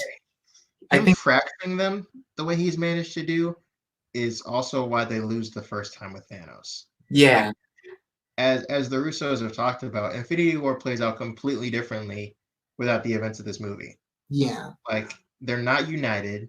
they're divided and they're all trying to deal with him in their own separate corners of either the world or the galaxy. It had the Avengers stay together and stay a team. Infinity War probably ends with them actually winning, and we don't need an end game. Yeah. And like everyone's entitled to their opinions, but like I know some people who like look back at this movie and consider it inconsequential in the grand scheme of things, and I'm just like, I don't understand you. Yes, this Infinity War does not happen the way it does without this movie. And I also don't even want to make it sound like that needed to be the case for this movie to like be impactful and be valid. Like I think like the best of these, you can take this one comparatively in a vacuum. Like you'd have to know who the Avengers are and like the broad basics of what had happened prior to this point. But I think this movie's strength is that it works as a narrative in and of itself. And whether the Avengers got back together eventually or not, the fact that we end this movie with everyone split up and everyone is in kind of a down place. Like Rhodey just said, like it's a bad beat. And like it's a bad beat for everybody. And I think that's impactful regardless of what happens outside of the confines of this film. Yeah, as long as it's not immediately reversed. Yeah. Like all this still matters. We don't retcon this and they're all just back together at the beginning of Infinity War. Like this has long lasting consequences. Mm-hmm. Um, as all these movies do. I mean, even with Endgame, even though we reverse all the characters dying, they still died. It still happened. Yeah. And characters had to live with that. Like people get on the case of this franchise about like whether or not they have consequences. I think people conflate consequences with mortality way too much. Because if you just want like emotional consequences, then these movies are not bad at that at all.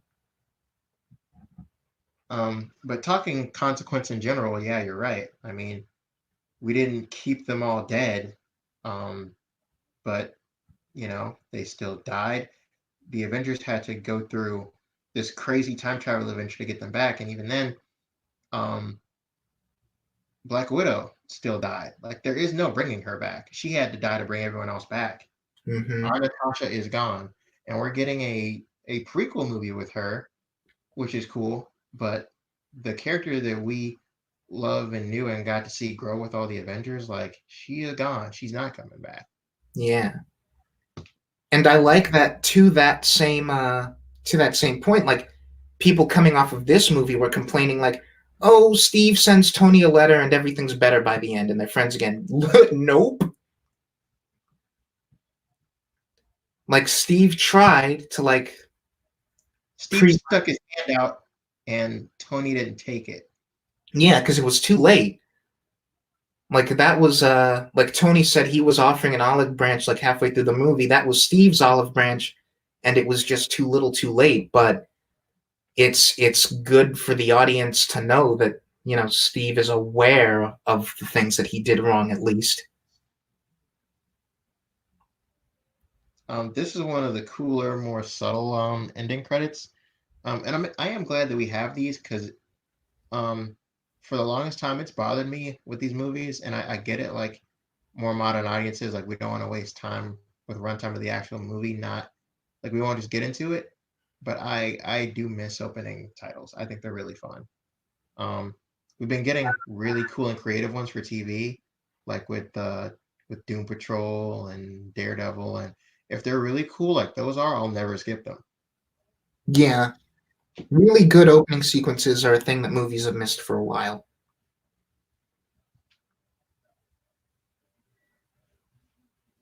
And speaking of this sequence, it's not one of my favorites. It is on my list of the top 10 end credit sequences for these movies that I did with Eden, which, I might as well plug because I can.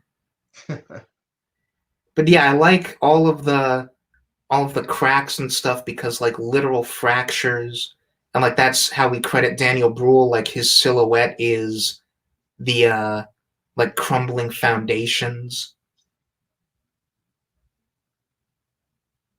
And like you can see some scratch marks, and this is like not the airport because that's where they all fought each other, but figuratively, this is like the battlefield where they all like came to blows.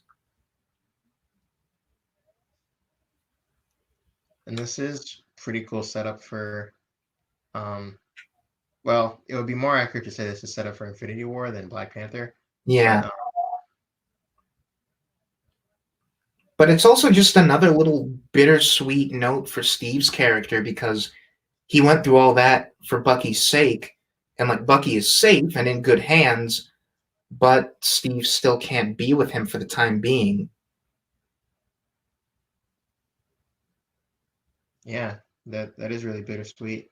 And big missed opportunity with this scene, not telling us whether or not that arm he had was vibranium or not. And we know like Wakanda's obviously going to give him a vibranium one, but was that vibranium that he had before? If so, how'd they get their hands on it? Because the people Yeah, who found Bucky and gave him that arm were completely different people than the ones that gave Cap his shield. Like Tony Stark managed to get his hands on vibranium, and he made Cap's shield. Not Tony Stark, Howard Stark. Um, but Hydra's a completely different entity, and how they get vibranium, how much does that even factor into their overall plan? Like that would have been interesting to know. That's And now that we're at the like actual credits, I think we should talk about the thing that we kind of surprisingly never really came up, which is the title of this movie. Do we consider this a Captain America movie before it's an Avengers movie? I do. Same. And the two big reasons that I consider it more of a Captain America movie than an Avengers movie is and I mean I know this is outside of the movie itself, but just I mean with the directors and what they've said in conceiving this, yeah, this does it's we're using a whole bunch of other Avengers characters and they're a part of the story. Um, but Cap is really our main guy, and that comes through in the tone and how we do action. Like this is in maybe not stark contrast, but this is very different from how, say, Joss Whedon would have done this movie. Yeah. I also think while Tony is definitely the deuteragonist, there is a degree of like, if we look at this movie as kind of a tragedy, it's all built on Steve's innate like traits or flaws as a character. And like Tony definitely contributes to the way that things all like went down, but so much of it is built on specific choices that Steve makes, including keeping the reveal about Bucky to himself, and it's a lot of consequences for him based on choices that he makes. And you know, the Avengers are his immediate social circle, so they all get factored into that.